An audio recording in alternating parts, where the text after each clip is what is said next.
Hi everyone. I'm just going to say I've been a bit emotional lately because I'm pregnant, so if I start crying. So I'm Jolene. I'm a chartered accountant, and my business partners Teresa and I have recently started our own practice called TJ Accounting Consultants. I'm a proud Aboriginal woman, a descendant of the Yulunga group of people, traditional owners within the Eastern Murchison region of Western Australia. Sadly, when my mother was a young baby, she was taken by her father across to Sydney, meaning she didn't grow up with the full knowledge of her heritage. In the past decade, she has embraced and gotten to know that part of her culture. A big part of my journey has been starting my own business and connecting with my Aboriginal identity and culture.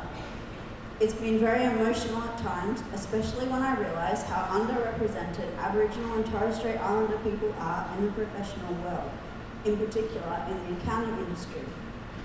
With a combined membership of over 250,000 CA and CPAs, there are only around 50 qualified accountants who identify as Aboriginal and Torres Strait Islander. To address this underrepresentation, Indigenous Accountants Australia, a joint initiative of both CA and CPA, are striving to close this gap. So what is an acknowledgement of country?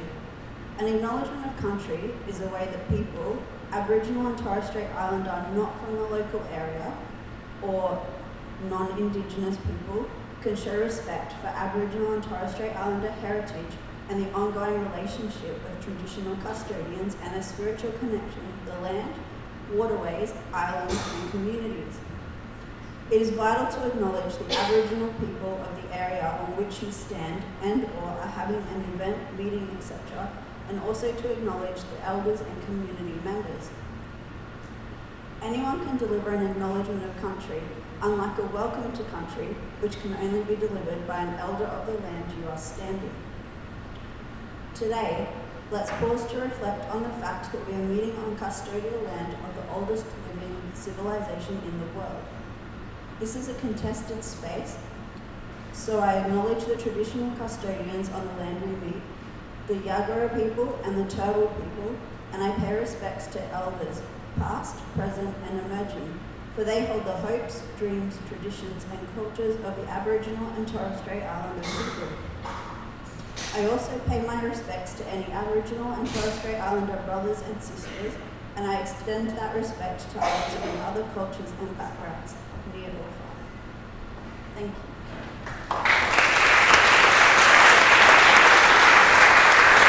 Thank you so much, Colin. I'm not pregnant and I'm crying from that, so that was very emotional and very. Thank you so much for doing that. It's very important for us. I just want to quickly run through some things. I'm going to keep a really tight ship today. Welcome. Hashtags, we love social media. I encourage you to do any photos or videos. There's lots of videos going on at the moment. You are currently being videoed. If anyone has a problem with being videoed, you need to pull yourself out of here and go and stand over in the kitchenette area, which is perfectly fine. I encourage you to use the hashtag Xerocon, Precon, and to make many thanks to River City Labs who've continued to support this tribe of people for the last six years. We are now the largest, well, we've always been the first adopters and largest group of cloud accounts in the world. So thank you very much. I have a challenge for all the speakers today to make it a bit fun. I encourage you to use the word robot, automation, or anything Brisbane themed, and the person who's able to do that the most will win this book by Jason Andrews, who's a local Brisbane accountant, and he's such a rebel, he doesn't turn up to Xerocon. But it's called Start Naked Numbers, and it is a great book, okay? We actually came to the event we ran last night. So, robot, automation, Brisbane themes, anything Brisbane themed. So if you're a speaker, you'll get points for using those, and then we'll all vote at the end. I encourage you, I had four goals at the start of the year, and so I'm just going to quickly run through them. First of all I was relaunching my newsletter. It is based on machine learning and artificial intelligence and all of this stuff that I don't really understand, but I get really excited about. I encourage you to sign up to it. It's an accounting apps focused newsletter. And if you are niching in any sort of space, be it inventory, be it cheese making, be it whatever it may be, The platform that I'm using is a really good platform to actually run those focused newsletters on. Please talk to me about it afterwards. I'm going to jump to the third point. I have had a thing about I wanted to encourage all of the apps and all of the platforms in the area to put in resources in place in case of bullying in place. And we are running a safe event today. If anyone feels of any issue, please come to me. But to have resources in place, I don't know what that looks like, but please feel free to talk to me. Or Tim Hootman's here advocating mental health, and we are supporting Beyond Blue. Massive encouragement for diversity at industry events. So this is one of my big goals this year, and I was really excited. I can see the Chartered Accountants team that just walked in. Sunny, do you over here, Sunny? So really excited that Sunny enabled us to run workshops across Australia and New Zealand. This is Sunny from the Chartered Accountants, part of the Catalyst program, that were completely and wonderfully diversified. If you are following me on LinkedIn, you saw all the photos that I keep putting up. And my number one request for Xero feature request, which any of you who don't have a feature request, can you please go and talk to someone at Xerocon over the next couple of days, is I want to be able to reconcile clearing accounts, because I think as we are apps, and I really love the apps, I have a deep concern that you're coming in, you're connected to Xero, and if something goes wrong, those clearing accounts are not getting properly reconciled. And I think it's going to be a major issue. I think it's the number one thing that we should be requesting Xero to do. So if anyone's got any capacity to talk to anyone from the Xero staff team about moving that, this is something that I've sort of been pushing since the start of the year. But I've been pushing it constantly, so that's been my number one focus. I encourage you over the next week to be present. Connect with the people around you. Take the time to embrace all of this amazing information that you're going to get here both today and beyond, both from meeting people and from the solutions and technology that you're going to come across today. Be present for it. I know it's wonderful that we can connect with multiple things happening on the internet and keep connecting back into our work. But this is a massive opportunity that hopefully can change what you're doing today. And I will say that I was invited to an accounting salon in May, and this is what David Leary from the Intuit world, one of the big leaders in the Intuit world, he said to us, just be present. And it really stuck with me. It's like, okay, shut everything down, Heather, stop multitasking, really be present for today, and just some amazing things may happen. And I have these amazing hashtag signs, okay, have been created. So I'm going to run up through the audience and hand them out. So I want you to take some photos with these hashtag signs. They're all, like this one says, I keep clearing invoices, kitchen leader, LIFO of the party. Okay, so I'd love you to take some photos with these guys. Okay, so I am now handing over to our MC for the day, for the first section, Amy Holdsworth and Ian Walker. Thank you.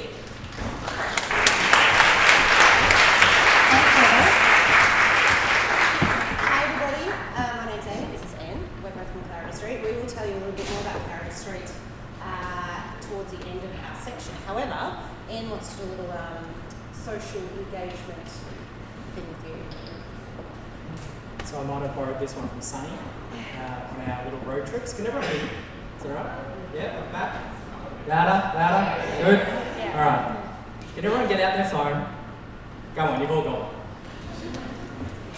one. Open your LinkedIn app. Could you also all have it? Now, if you've heard this one before, I apologise.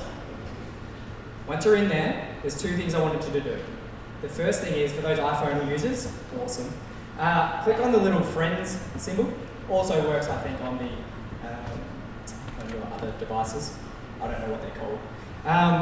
Click on the friendship adding icon. I don't know, I don't really have a video to show you, but it's Top right. bottom right. Has everyone found that? Down the bottom it should say find nearby. Is it on or off? If you turn it on, it means you're now discoverable to everybody in this room, which means you can make connections, because that's what we're here to do, aren't we? Yes? Awesome. For those of you on the other device, I don't know how you do it. Now, the other one is, and this is going to be really important when you're at Xerocon, is when you find someone you want to connect, And they don't have a business card? and they don't have a business card, because we don't live in an age of business cards anymore. Top right-hand corner, there's a little 4 dots and one's got an X in the search bar. If you click on that, that's actually got your ability to do a scan of someone's code so you can add them straight away. Awesome? I thought so. For those of you that have played this trick before, probably not so cool, right son? Awesome. Thank you. First up, because we are keeping in touch here, we have Practice Ignition. So in the app ecosystem, we are going to welcome Ethan Cooney from Practice Ignition, which is an onboarding piece of software, but he's going to tell you way more about that. Probably my favourite engagement piece of software, just as a side note. Come down. Come down. Come down. Ethan. Thanks, Amy. How are we doing slides? Hello, everyone. Who's excited for Xerocon? That's pretty lame. I love that little LinkedIn trick. It's almost like Tinder for accounting conferences. I wasn't going there. It wasn't going there, but it was implied, so enjoy. My name is Ethan, that's me. I've recently joined the Practice Ignition team earlier this year, absolutely loving it. I'm here to tell you in around 5 minutes, probably a little bit more if Heather doesn't kick me off, about what we do and why we do it. So for those of you who don't know what Practice Ignition is, we were established back in 2011 by one of the first 100% cloud accountants in Australia, based out of Sydney. So I want to tell you a little bit of an origin story. This fine-looking gentleman up here, his name's Guy Pearson. He started an accounting firm back in 2009 called Interactive Accounting. Won a stack of Xero awards, a stack of personal awards, 30 under 30 entrepreneur. He's an angel investor in a whole bunch of technology companies, some of which are also here today, which is super exciting. And funny fact, Ian also used to work with Guy, so what a tight, close little community we have, and Amy as well, so that's wonderful. So I want to talk a little bit about the state of accounting firms in 2009, and you can see some of these things up here might be common to us today as well, so unfortunately not too many things have changed. So I'm talking about manila folders and compactors, scanners and network drives, various versions of software, server rooms full of IT people, Excel reporting, and my most hated of all, cubicles, the worst. On the client side, you've got asynchronous information, no connected data flows, duplicate ledgers, voicemails, and paper signing. Unfortunately, the majority of firms are still doing all this stuff today. In terms of the client onboarding experience and how you're actually winning new deals and bringing on more clients, the process in 2009 looked a bit like this. So has anyone seen an engagement letter in a Word doc? Most of you? Yep. The process for the accountant is to edit that, print it, sign it, scan it, and send it to your clients. If your clients own a printer, they're going to print that out, sign it, scan it, and send it back to you. So we're already blowing out a process here that could be automated. If you're hoping to get paid for that work that you're doing, you're going to want to fill out the same thing for a direct debit request form. So they're going to print that out, sign it, scan it, and send it back to you. And once you've signed on all those new clients, how you're actually keeping track of your engagements and whether they've paid. Well, all of these wonderful things are going to be used by our friend Excel here, which we all know and love. So how are we actually measuring the progress and growth of our firms over time? Probably take a look at the last year and maybe just add 5 or 10% and increase our charges for the next year. Not a particularly efficient way to run our firms. Client expectations and the world had changed already back then, and you can see this is an example of Guy's website back in 2009. It had live chat, single sign-in logins, calendar bookings, online quoting and sign-up, fixed fee prices on the website up front. The majority of firms we work with still don't have all this stuff today. Here we go, I'm going to get one of the buzzwords. I'm going to talk about automation and robots now. So APIs, our new full-time worker. These are our new favourite friends. The thing I love about APIs is they don't take sick leave, they don't go on vacation, they don't get distracted. You can see all the benefits there, always up to date, work 24/7, 365 days a year. They're happy to be paid on average 60 cents per hour. And they don't ask for a pay rise often. So essentially, all of these frustrations led Guy to build a software business called Practice Ignition. The reason why we exist is to fix disjointed sales processes, lengthy client onboarding, multiple payments workflows, and scope creep. The 4 key things that we're going to help you with is being able to generate smart contracts, which are helping you to win more sales and close more deals. Being able to increase your cash flow because we have a recurring payments and billing engine attached to it. I've got a few more slides to go. And boosting efficiency with integrations back into Xero and other cloud ledgers. So essentially, automatically being able to build a bespoke engagement where they collect a digital signature in less than 3 minutes. We're also automatically going to chase up your clients to sign those proposals. We're going to collect that billing information up front. We're going to help you look awesome with branded brochures so it can really help you to provide a wow factor experience when you are signing on new clients. Automatically create and reconcile all those invoices and match the payments in Xero. We can skip that because I'm running out of time. And then we've got all that live data coming in to track and grow and measure our firm's growth. And Heather's really we're woken up sweat over here, so I've got that's me. Thanks.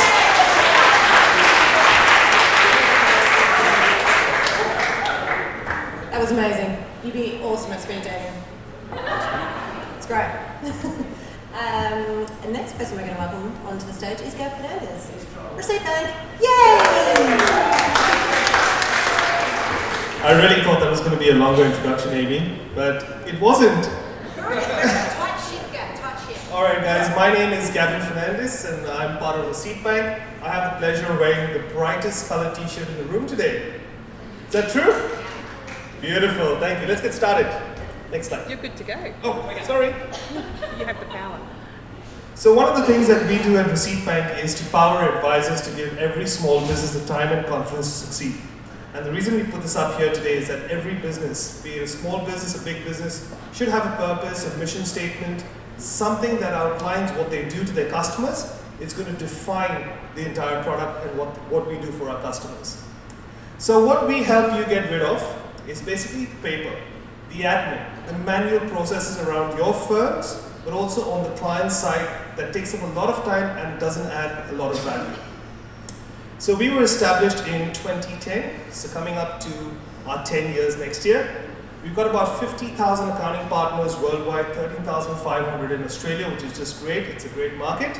And we've got about 300,000 clients that currently use the software on a day-to-day basis. We process in excess of 10 million transactions per month. And considering when I was working at Xero for 8 years, when we started in 2011, Receipt Bank was just a team of 3 people, and now we've got 400 people globally. So one of the things that we see in businesses and in accounting and bookkeeping firms is the issues that you have. The first one is it's very time consuming to deal with paper, right? We don't want to deal with paper. There's every app out there showing you things around the automation factor, using robotics, using a robot out there. Heather, are you listening? Yeah, all right, that's cool. And one of our biggest customers is actually Brisbane-based, who's sitting behind me, Cassandra. 3 points for me. The other thing is human error. So we all realize that you have apps like Xero and you have apps like Receipt Bank, but there is a bit of human error that goes in, and we try to eliminate that. And of course, paperwork is a necessary evil, and we try to remove all these issues from your regular processes. So there's 4 things that I'm going to leave you with today. There's 4 things that we do, and it's easy to remember this. The first one is we data collect. So we collect the data from various sources, be it invoices, receipts, whether you get them in a paper format, you take a picture of them. Another thing about Receipt Bank is we get to see a lot of tradie legs every day, and I'll tell you why. So basically, a tradie sitting in their van will put their jeans up there, take a picture, and we get to see all their legs every day. So tradie legs are pretty common. Data collection. The second one is data extraction. Any invoice that you receive, we extract the data, we prepare it in a format, and through that wonderful tool that Ethan described, the API, we send it into Xero and some other accounting apps out there. The third thing that we do is publish. So we can publish it to the destination based upon the API endpoints. And finally, which is a big problem that we solve for future purposes, is storage of those receipts. So if you take a picture, effectively you can get rid of that paper and you don't need to store it. The other thing is that we keep the data within our system for about 7 years, and that means a business, if they do get audited by the ATO, you can pull up those transactions on a regular basis whenever you want. It also gets stored in the ledger as well. So how we save you time, we automate data entry through the use of robots from Brisbane. No, I'm just kidding. But that's what we do out there. It's basically take a picture, send it to the app, submit it for processing, we do all the work, it sits in your accounting ledger, ready for you to access whenever you need it. And finally, to end this off, and I'm on time. Yes? That's good. That's good. Gives you some time back. But I can take questions now.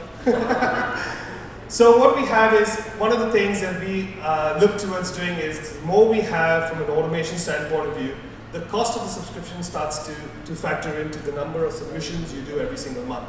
So we have plans starting at $99, and that's for 4 clients ready to do. If you want to see a demo, if you guys at Xerocon, come up to the stand. There's a brilliant offer at the stand for tech something, some swag bag of tech. Last year we gave tablets and we were swamped. But this year we've grown the number of ratings of the Apple Store, which helps us download the app, as you know. 20 seconds. Oh, I need to hurry up. All right, guys, that's Receipt Bank in a nutshell. If there's any questions, come and chat with me or Jasmine out there, and we'll all see you at Xerocon. Enjoy the day.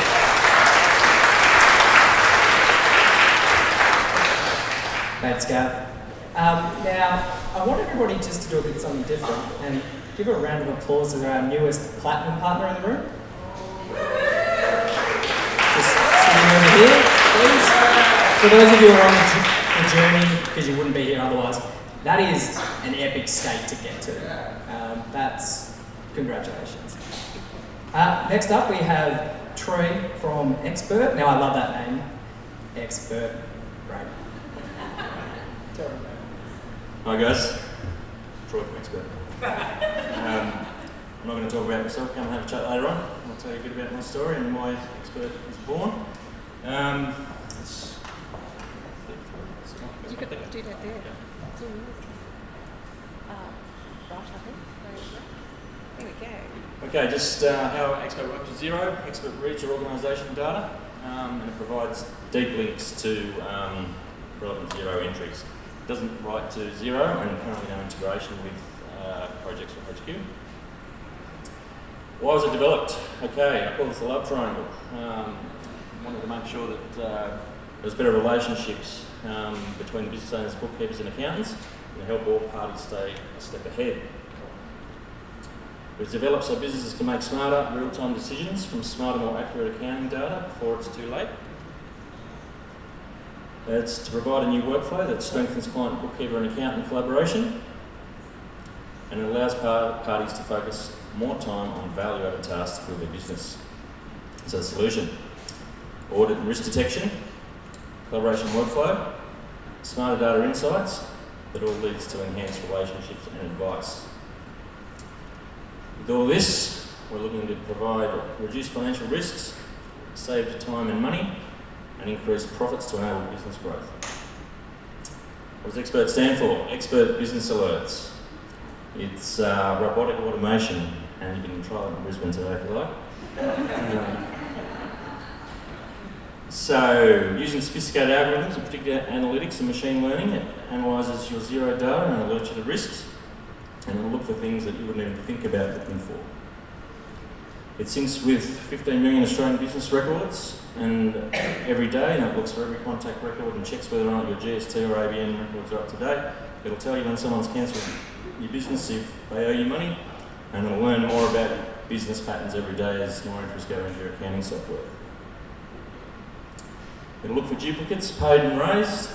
It'll look for any data errors, anomalies, by looking over your past patterns, and it monitors your client payment behaviour. It'll look for fraud. It'll alert you to risks that might affect your cash flow. It'll ask you for free missing payments when BAS time is around. And there's a lot more to it than that. So what do you do with an expert? An expert's like a task. It's built mobile first, but has a nice online dashboard. So you assign it to one of your team, you set a deadline on it, you choose to make a task recurring, and you can comment and chat on a task. How do you resolve it? You click the button, it'll take you directly into Xero to that direct transaction. And in this instance, you've got sort of Telstra, so the system's detected that you've put it against contractors, and you should know that you've never done that before. And no one's ever done that before. So you can change that entry in your system, and then it'll appear on your expert dashboard resolved in the next hour. So cleaner data means smarter conversations with your clients and deeper insights. So Expert's got some other things for deeper insights, more focused for the business owner, including these snapshots, and then we'd also do some sort of basic charts. We're not out there to play against the fathoms or the spotlights for the sort of big stuff, but business owners have sort of requested simple things that they can simply understand without being sat down to mine through all the jargon. Here's a little snippet at the snapshot screen. The charts. So the whole idea with Expert is, to build that relationship with your client, discuss these business healths and trends that the Expert will give you. If Expert says something's unusual, assign that thing to your client, pull them in for a meeting and have a good chat. Expert's here to save you time so you can spend more time with your clients. How do you manage multiple Expert accounts for your clients? We've got Expert Connect. You can load them all up into one dashboard. It's good for franchises. And you can prioritise which client to work on next. As you load up each client's data, when they log in, they'll be welcomed by your practice logo. So you can create tasks in Expert Connect and use it as a collaboration workflow just for your internal team or your external team. So you can create tasks in or out of Connect or within Expert. You can add your Xero links in there, set reoccurring, and we've got some new smart things going on with just in time that'll automatically publish tasks based on when some of your date-driven compliance things are due. Calendars, team chat. Why is Expert worth your attention? It alerts you hourly to data-driven risks, patterns and errors and helps you resolve them. It provides a new simple workflow to collaborate with determined clients. It provides smarter, deeper data to have better conversations. And it frees you to focus on adding meaningful value, grow your own business and increase your profits. It's Expert. Come and have a chat later. Tell you more about it.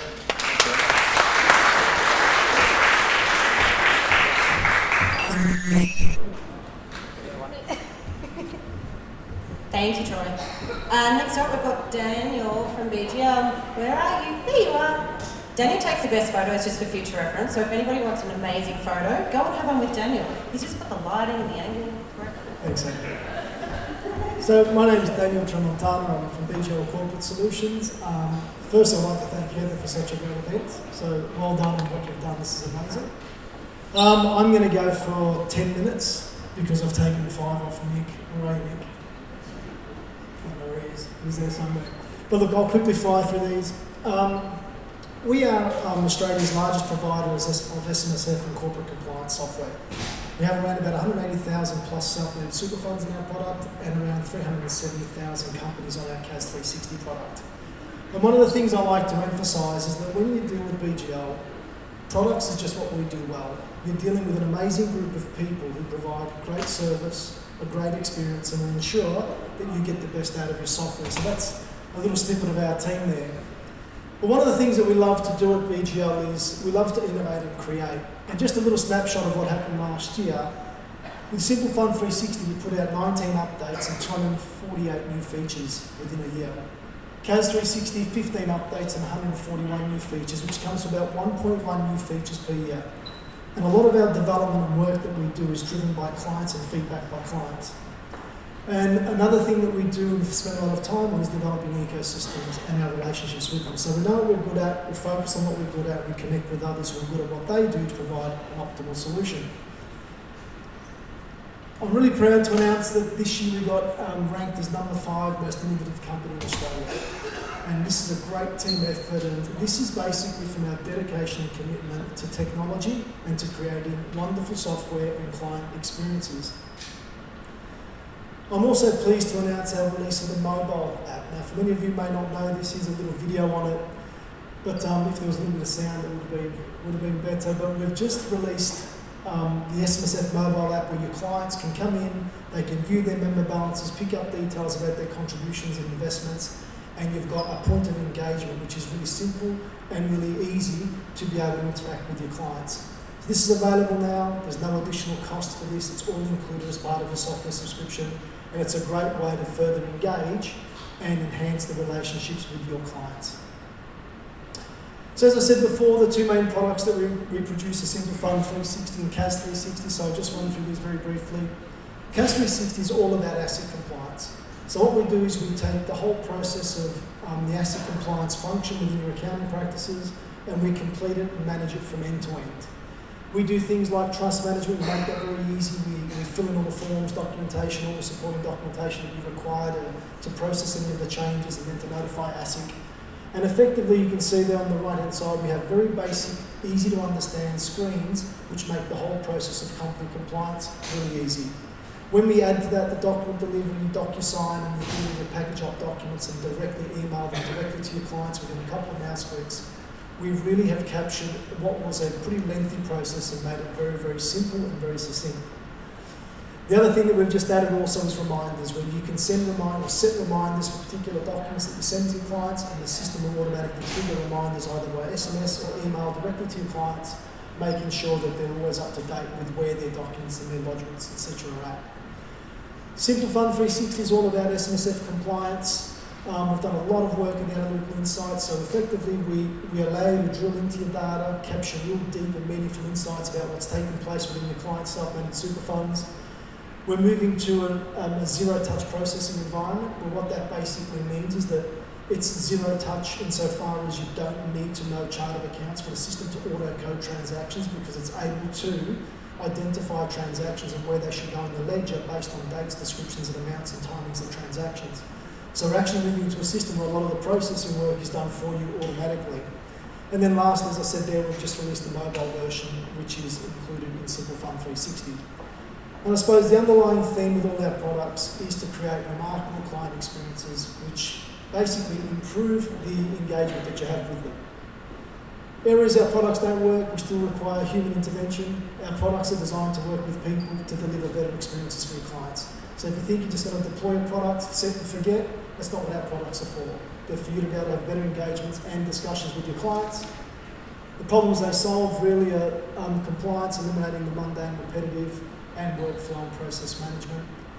With Xero, we integrate with XPM at a contacts level, so there's a two-way sync, which feed both into our products and produce the necessary forms, and also particular notifications around SMSF and other companies' review status and document status. And finally, we've just released this now, we've integrated CAS 360 with Xero Jobs. So you can now load up your job templates, and as part of the process of delivering a document to your client, it will also create the job, and then you can manage that whole process through the Xero practice management platform. And that's Visual in a nutshell.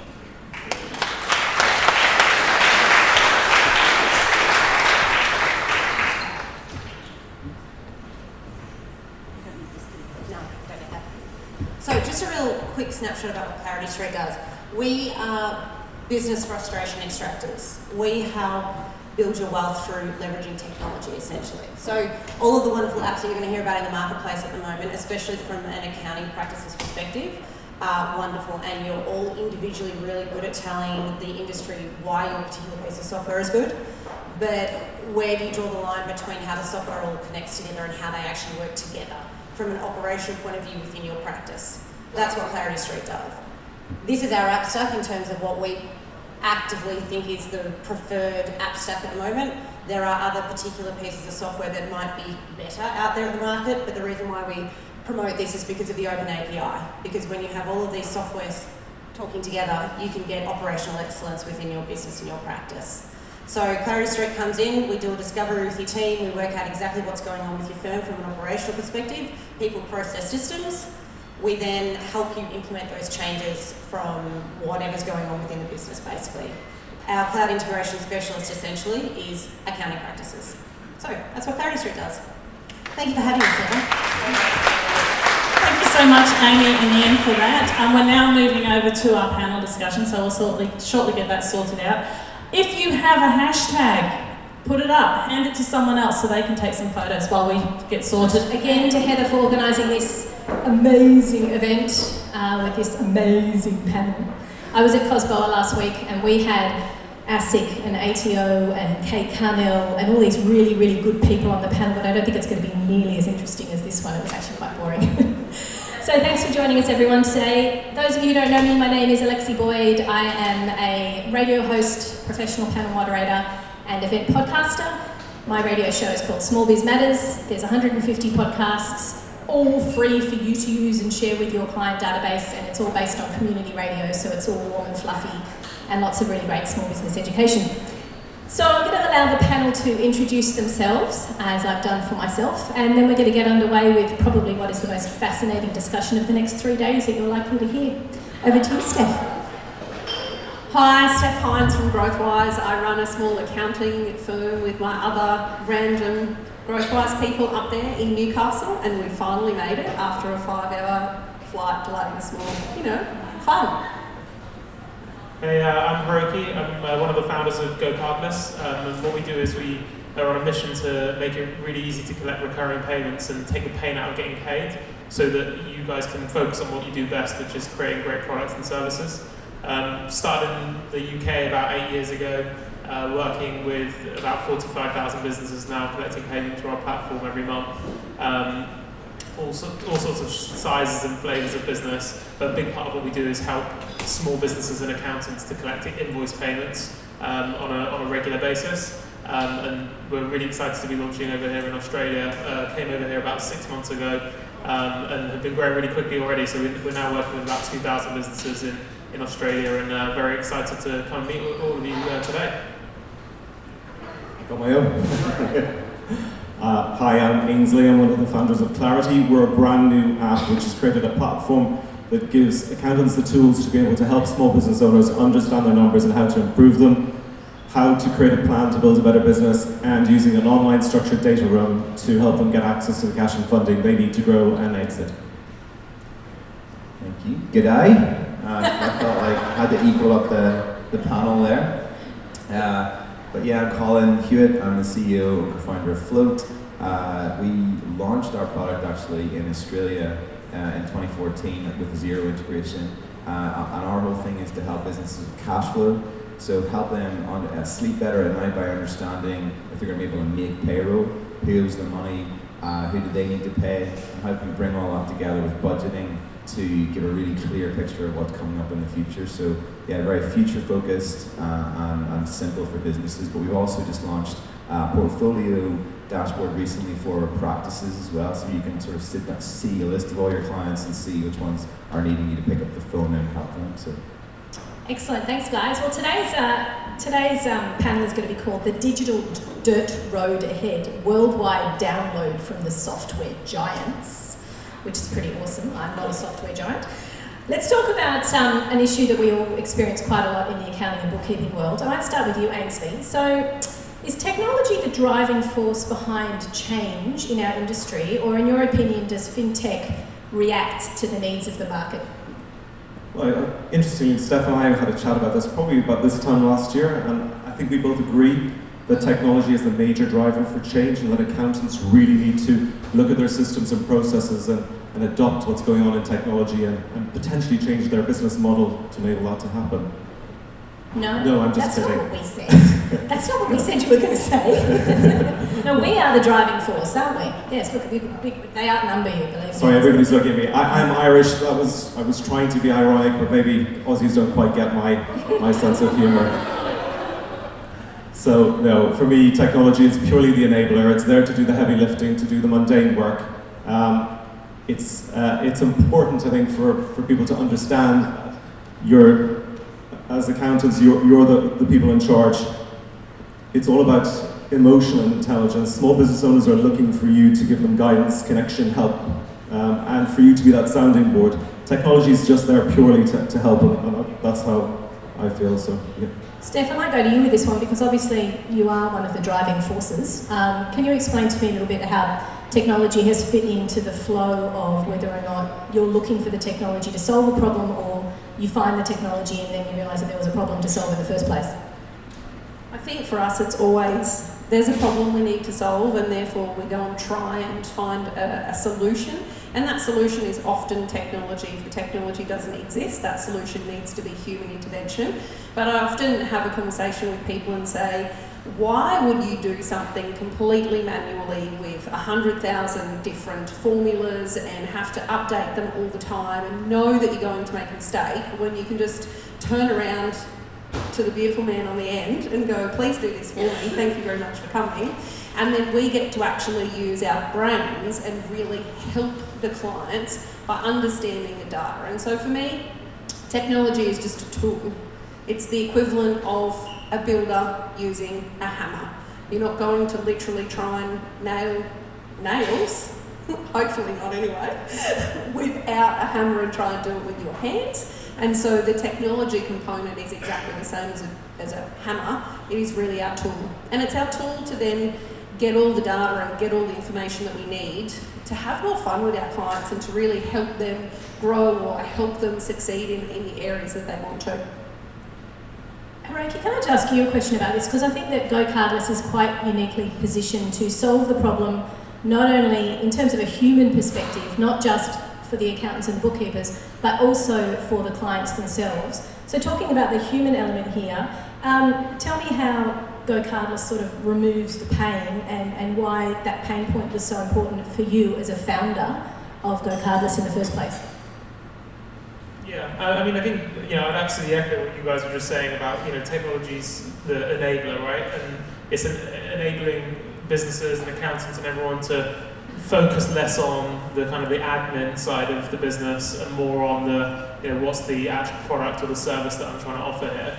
And so, for us, the way that manifests is, for a lot of small businesses, a big part of the pain they face is trying to get paid, right? And cash flow issues surrounding that. And most of the cash flow issues that we see are due not to the fact that they're not generating enough new business from all of their customers. It's actually from late payments. And so that creates a lot of stress. People not being able to sleep because they don't know if they're going to make payroll. A lot of chasing customers, and a lot of the businesses we work with, they're spending like significant portions of their time just chasing their customers for payment. I've heard of stories where business owners dedicating a day a week to just going and chasing their customers for payment. So this is just all taking away from the value that you're really trying to create as a business. And for us, the way that we think about that is by automating that and leaning on that technology that is an enabler to take that pain away and then buy yourself back that 25% of your week that you're using to go and just chase payments. Without giving away any trade secrets, and we just want you to look into the future here because obviously you guys were able to see into the future when you first established your businesses. I'll start with you, Colin. Let's talk about this ridiculously fast-moving industry. Anybody who's been in business 5-10 years could not have seen what's happening today, except for you guys. So where do you see the industry as a whole moving in 5 years, and what recent trends that are happening now help you see that evolution into the future? I think, for us, it's always just looking, like Steph was saying, at what a business need to do more of. And I think it's taken, in some ways it feels like Xero adoption across the board. There's been some early adoption of it, but it's still only just becoming mainstream now for a lot of firms. And it's not just for a few clients, it's now for all clients. And we're seeing that definitely Australia's led the way a bit. I'm going to ask you about that actually, because I'm going to press you on that point. I hear that a lot, that we are early adopters and we're really good with technology, but then I speak to other industries who are not so crash hot about early adoption and using AI in their industry. Is this something that's unique to accounting? I mean, are you just blowing smoke up our asses, or are we actually quite good at this compared to the rest of the world? Well, I couldn't comment too much on that, but I think certainly what we saw, the biggest challenge in any industry is when you've got an incumbent, a big way, a sort of standard way of doing something that people don't want to change. And in the UK, there's a product called Sage, which has just like dominated that space for a long time. And I think what from our side, at least what we could see, is there was a dominant player in that cloud space, which is probably MYOB. It maybe wasn't, I don't know, I'm not familiar with the product, but it maybe wasn't as up to scratch, and Xero were able to come in and provide that cloud-focused, cloud-first approach. Whereas that's taken a lot longer to happen in the UK. People are a lot more slower to adopt it. So I think when it possibly, I don't know if it goes across the board with just Australians are amazing. I'm sure you are, but certainly when you have an industry where there's something that is able to move fast and you don't have an incumbent that's really holding a strong position, it starts to, some new people can come in a lot faster. And so for us, I think what that's done for other players in the space like the Float is we see the next evolution for us was actually digital bookkeeping. So Xero was great, but it didn't have, the stuff in Xero wasn't up to date. So we've seen cloud accounting and digitization, and now we're starting to see things like, well, we've got this great information, what can we do with it? The big data. Yeah, exactly. So it's this. So I think one of the big things that's going to happen more of is as the demand for real-time, up-to-date data becomes more and more necessary, we're going to see things like auto-reconciliation, things that are going to just make, like capturing receipt at the point of sale, and that going immediately into your Xero account so that you've got it reconciled. Those kind of things, I think, they're just going to drive the marketplace to sort of, I mean, I think insurance companies are going to almost offer you insurance at the point when you buy something because they're going to have all the information, they're going to have all the data. So with that kind of real time, give me something useful right now is probably where I see it going. Aynsley, while we were doing the prep for this, you mentioned quite passionately that you felt that revenue from a compliance point of view is dead for accounting and bookkeeping. Do you think that automation is going to continue to move us more into the advisory space? Would you agree with that? I suppose I'm going to say robots, automation, and Brisbane quickly. I forgot to put that in there. You did, absolutely. Yeah, I think for some long, sorry, I've come from practice. I sold my practice last year, so I kind of have a good feel for what's going on in practice. And, sorry, we shouldn't say practice. We're told not to say practice. We've been practicing long enough. We should do it properly. Yeah, I think we've been told for a long time that compliance is dead. I actually don't think compliance is dead. I don't think it's ever going to be dead. I think there's going to be an element of assurance that's always going to be required.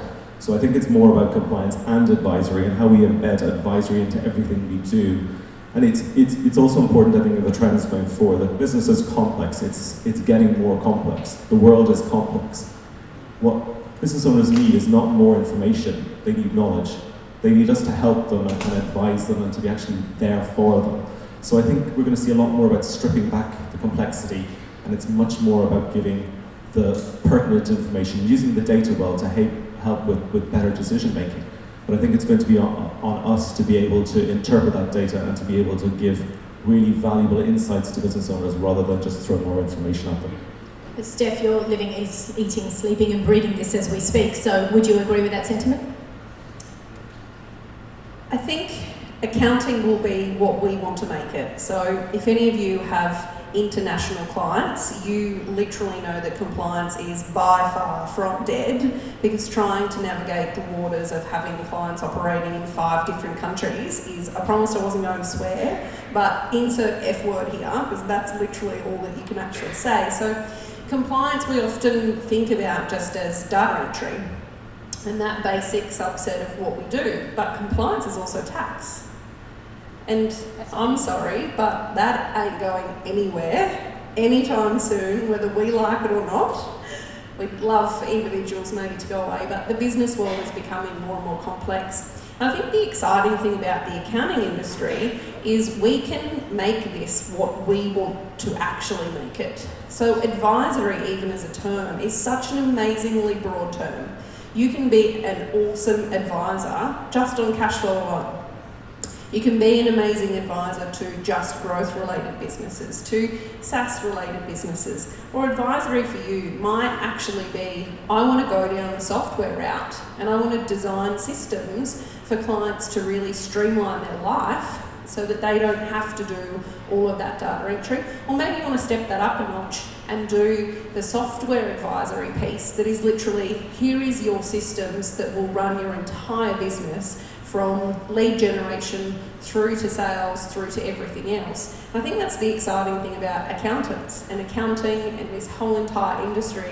We have such a diverse skill set, and literally the world is our oyster for what we want to do because we're all really good with data and numbers, and that's where most of these things stem from.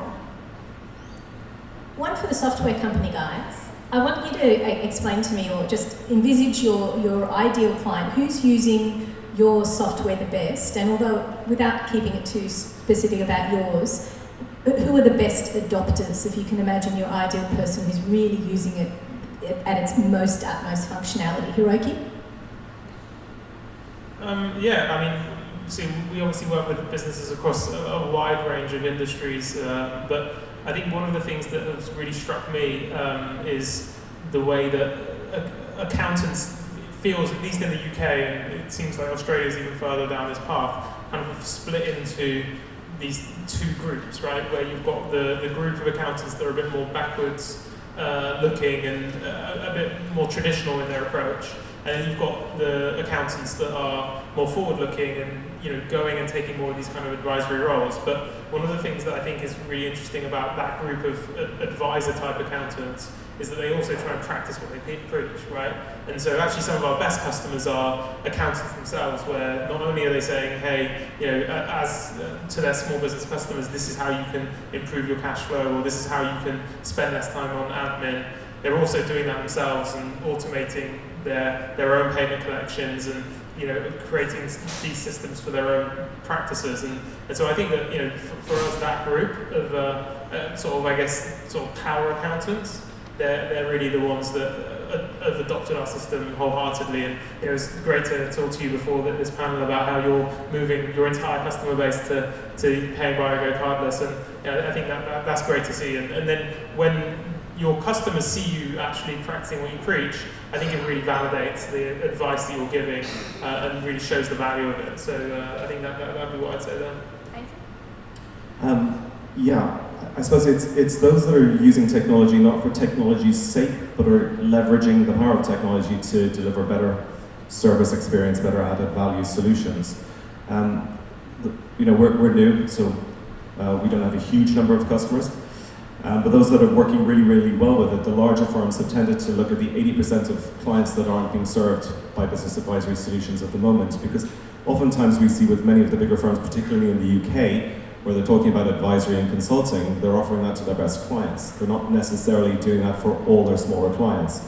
And so we've seen those adopted by using it for segmentation, putting all their clients on our software, seeing which of those businesses are going to make the best returns quicker, and so which clients they need to actually get involved with quickly and work with, because they're at risk of losing them to other accounting firms who are doing that.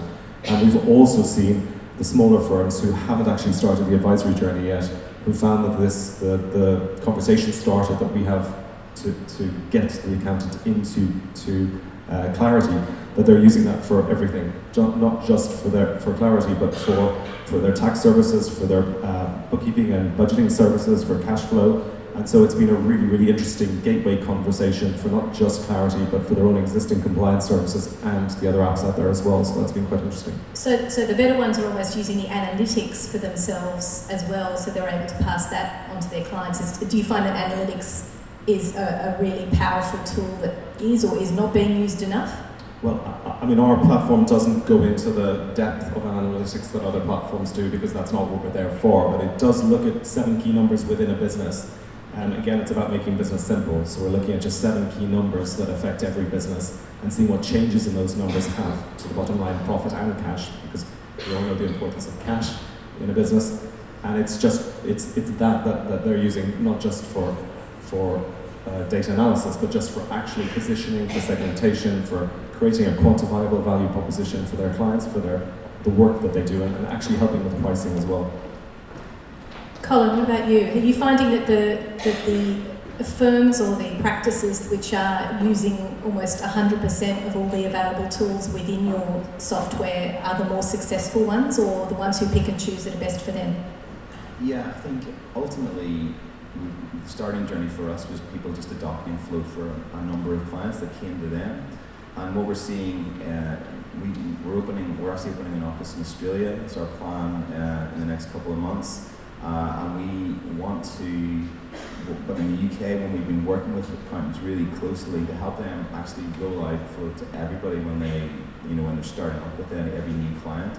So we've got one client, our accountant in Belfast actually, that they lead with Flow rather than Xero now, because they find that the business owner understands it. The business owner really only thinks in cash, and that's because I designed it, and that's the way that was my understanding. I just don't understand accounting terms. I didn't understand anything that my accountant gave me, and I said, just keep me out of jail, and show me when we're going to run out of money in the future. and I need a way of interacting with you because things are changing all the time, we're getting new jobs. So yeah, from our point of view, it's building a service around the solutions rather than just selling the solutions as sort of extra things and charging $50 a month for them.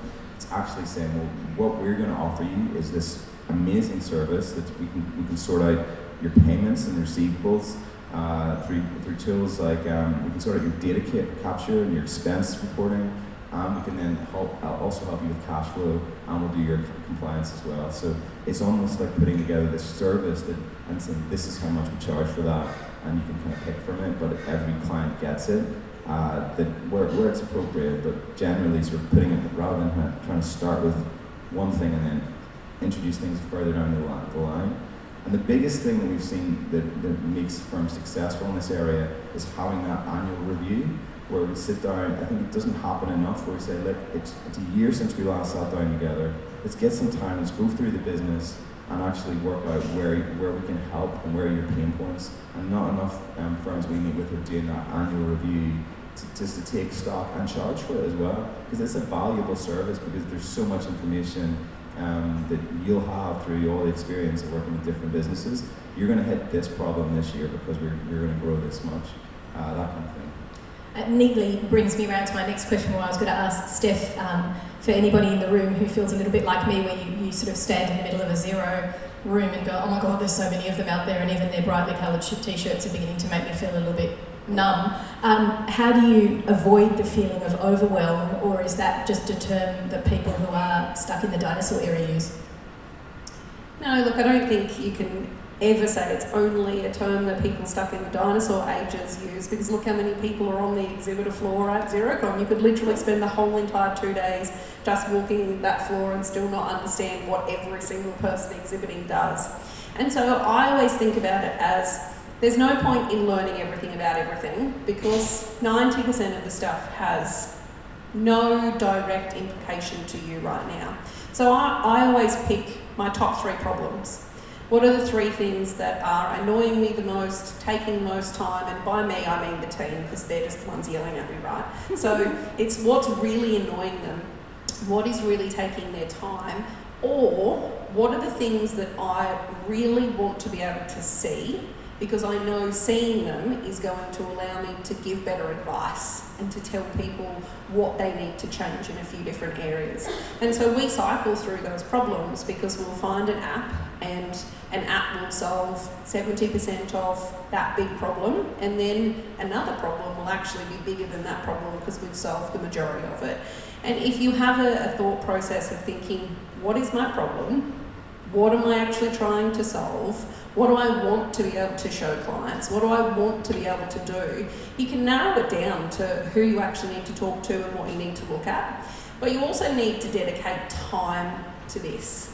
So if anyone thinks that they can just come to something like Xerocon or come to this amazing event and actually get to chat more with the app guys than you will for the next 2 days, it just isn't reality. You have to have dedicated time where you're actually trialing these apps. You're literally saying, okay, this does this well, this does this well, this doesn't. And you can't just do that from having a 2-minute conversation or a 20-minute demo. You've got to get in, you've got to actually start playing around with this stuff. And the only way to do it, and to do it regularly, is to schedule time. And so we have one of our team, Bo up the back there, he literally spends every single Friday, not in the office. I call it playing with apps. He has a different terminology, but it is just literally looking at how we can use the apps that we currently have better. What else do they do? How else can we implement them? And then how do we solve our big problems? But unless you dedicate that time and you know what those problems are, go to the casino and bet red, black. Aynsley, let me turn to you now because we were talking at the end of our session about getting the accounting mindset into beta testing. So really, we're going to be flooded with all this information and when we've thought of our fantastic idea of having our top 3 problems to solve, how do you get you and your team around the idea of trialling something new, and what are your top tips to help with that process?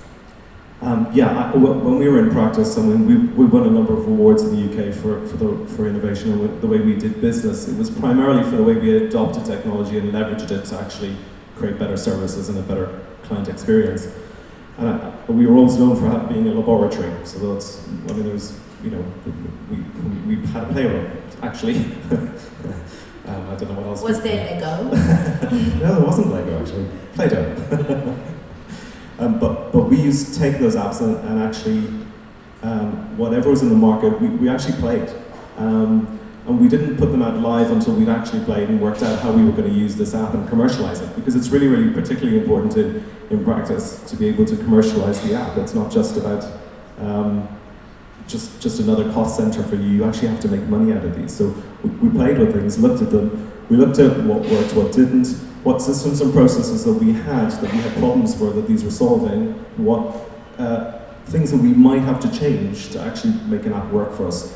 So it's important to not just blanket adopt. You do have to understand your systems and processes and what you're prepared to change to make an app work for you, not just take everything. Is there a given amount of time where you go and you allocate to the playing? Because I think there's a few people in here who might be in practice going, time equals money. So is there any top tips you can give to just maybe allocating some time around that, Aynsley? Well, I mean, I particularly found mastermind groups really, really important because lots of other people were playing as well. So let's collaborate together and let's work out. You know, you don't have to do this yourself. So it was very much about listening to other accountants, how others were achieving success, and actually that would determine how long you were prepared to play with one. Fantastic. Look, I'm getting the hashtag, it's time to wrap up this panel. I'd like to thank all of you guys so much for coming all this way, because in some ways a lot of people have come to this room just to hear you speak. I understand that you're all happy to sort of hang around and take any questions. We deliberately didn't do any questions from the floor because we wanted to keep the panel tight, and then we'll do it after the fact. So big round of applause please for our guests today. And as I said, they'll all be available to take your questions and answers, and make sure you subscribe to Small Biz Matters on iTunes. Thanks, guys. Talk about something different for the next 10 minutes, and that's about your biggest asset, which is your people. So technology is only as good as the people driving the machine. And I wanted to talk a little bit more about that because a lot of firms focus too much on technology and they don't actually implement it. And I spoke to a good friend, I know Daniel was here before, Ron from BGL said to me, I asked him a question about 6 months ago, I said, Ron, how much of the technology that you actually roll out, every fortnight you're bringing out enhancements, how much of your technology is actually being used? And he said most firms only use about 30% of the features. And I asked the question to you, why don't you roll out this technology that is amazing and use it? We have 250 bookkeepers in our business. We've got 1,300 staff, 250 bookkeepers. 20% of them are using technology. Most of them are using Receipt Bank, our friends at Receipt Bank. But the rest of them, 80% of our clients are still getting people to data enter. Now why? We've got access to this. Receipt Bank's been around a long time. A lot of the technology we use is around for a long time, but why don't we implement it? And that's a question I'll pose to you over the next few days is, there's 75 vendors that you're going to go and see some unbelievable technology. You've already heard some new stuff today, Expert and a few new ones that I've never heard of. It's great technology, but if you don't implement it, don't expect anything to change. And at the end of the day, you need people to implement. And that's where people are your biggest asset. So I'm going to talk a little bit more about that. People want to work with high achievers. And this is something I'm going to talk about, and I'll end on this slide after this. People want to work with winners. People want to work with people that are achieving. If you look at your business like a sport, no sporting team goes out to lose a final. No team goes out to lose a match. But yet, how many of us never focus on our people? How many of you can honestly say that you spend at least 10% of your time every week on your people within your businesses? So there's, what, a couple of hands? Your people are giving the service to your clients. They're the ones that are driving the technology. But yet we don't spend the time and invest the time to make them successful. A mentor of mine many years ago said, Nick, you need to be the dumbest person in the room. And he looked at me and he said, it's not hard because of you. But the reality is you need to surround yourself with incredibly intelligent people, because you need to lift the average. Our CEO says to us, every time we hire someone, and we're hiring 50 to 100 people every month, we need to hire someone smarter than the last person we hired. Now I ask you the question, and this is, how many of your team are not high performers, and how many of them are dragging the rest of your team down? When did you last see a professional sporting team drop someone because they weren't performing a couple of weeks in a row? Yet in business, we keep people, we keep employing them, we don't talk to them about performance, we don't find out what their problems are. 95% of problems that we find are actually people's personal life, not their business performance, but yet we don't have the conversations with them. When did you last fire someone? I ask this question all the time. I had someone, actually when I was speaking at John Peterson, who's floating around somewhere today, I spoke at his event last year, and I had someone come up to me and say, Nick, all of my staff have been with me for 10 years. They're all brilliant people, they're all fantastic, they're all loyal, they're great performers. And I said to him, I said, so if you were to start a new business tomorrow, and I asked this question, if you were to start a new business tomorrow, would you enthusiastically rehire every single person you currently employ? So think about that for a minute. If you were to start again tomorrow, would you rehire every single person that works for you right now? He came up to me during that, and I asked him this question in front of about 100 people, and he said, I definitely would, they're all brilliant. And he walked up at the end, he said, you know what, Nick, I'll fire the whole bloody lot. They're all freaking useless, they're not even generating 1.5 times revenue. And I said to him that the reality is it's probably his fault that they're not, and I'll talk a little bit more about that. But people don't fire people because it's too hard to do. None of us like to do it.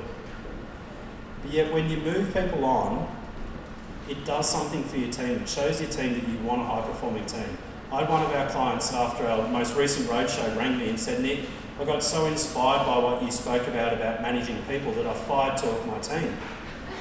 And I said, well, that's not what I was aiming to do. I didn't want to inspire you to do that. I wanted to help you grow your team. And she said, Nick, the one thing that really amazed me was the other 10 team members, when I told them that we had moved these 2 team members on for these reasons, turned around and said, it's about time you got rid of them. We've been waiting for you to do it for 12 months. And 3 of us were about to leave because you weren't going to. So how many team members do you have that you shouldn't have, that you won't move on because you're too scared to move them on? The last point I'm going to talk about is technology. A lot of businesses set up their team members to fail. How many of you are generating at least 3 times revenue out of every professional accountant that you have in your business? Now, a lot of the time people won't put their hands up, they're too scared, or everyone will put their hand up and say, I'm generating 3 times revenue from all of my accountants. The reality is most firms aren't, if you look at any of the reports. And the reason being a lot of the time is that you've got the wrong people using the wrong technology, or you don't have technology, and you're giving them the wrong tools. Imagine giving a soccer team a flat soccer ball to play in a grand final. You just wouldn't do it. But yet many accounting firms expect their team members to generate more when they're giving them the wrong technology or no technology. Well, they've got the wrong people doing the technology. So one thing that I'm going to leave with you is that your people are the most critical part of your business. They're the ones that are going to deal with your clients. They're the ones that are going to drive the technology. They're the ones that are going to give you work-life balance at some point. So focus on them, but give them the right tools. There is 75 app partners, a good number of them here today. Go and talk to them, learn how to use them. And the one thing I'll advise you is just take the time to implement it. It's not going to help you now. It's not going to get your billables out today. It's not going to help invoicing today. But it's going to help you in 12 months' time by implementing this technology. There's no point going to these events if you don't implement. So thank you for letting me ramble for 10 minutes. I know that I got 5 minutes more than Andrew from the team at BGL. Or Andrew. I'm looking straight at you. But people are your biggest asset. Invest in them and they'll invest in your business for you. So thank you for your time.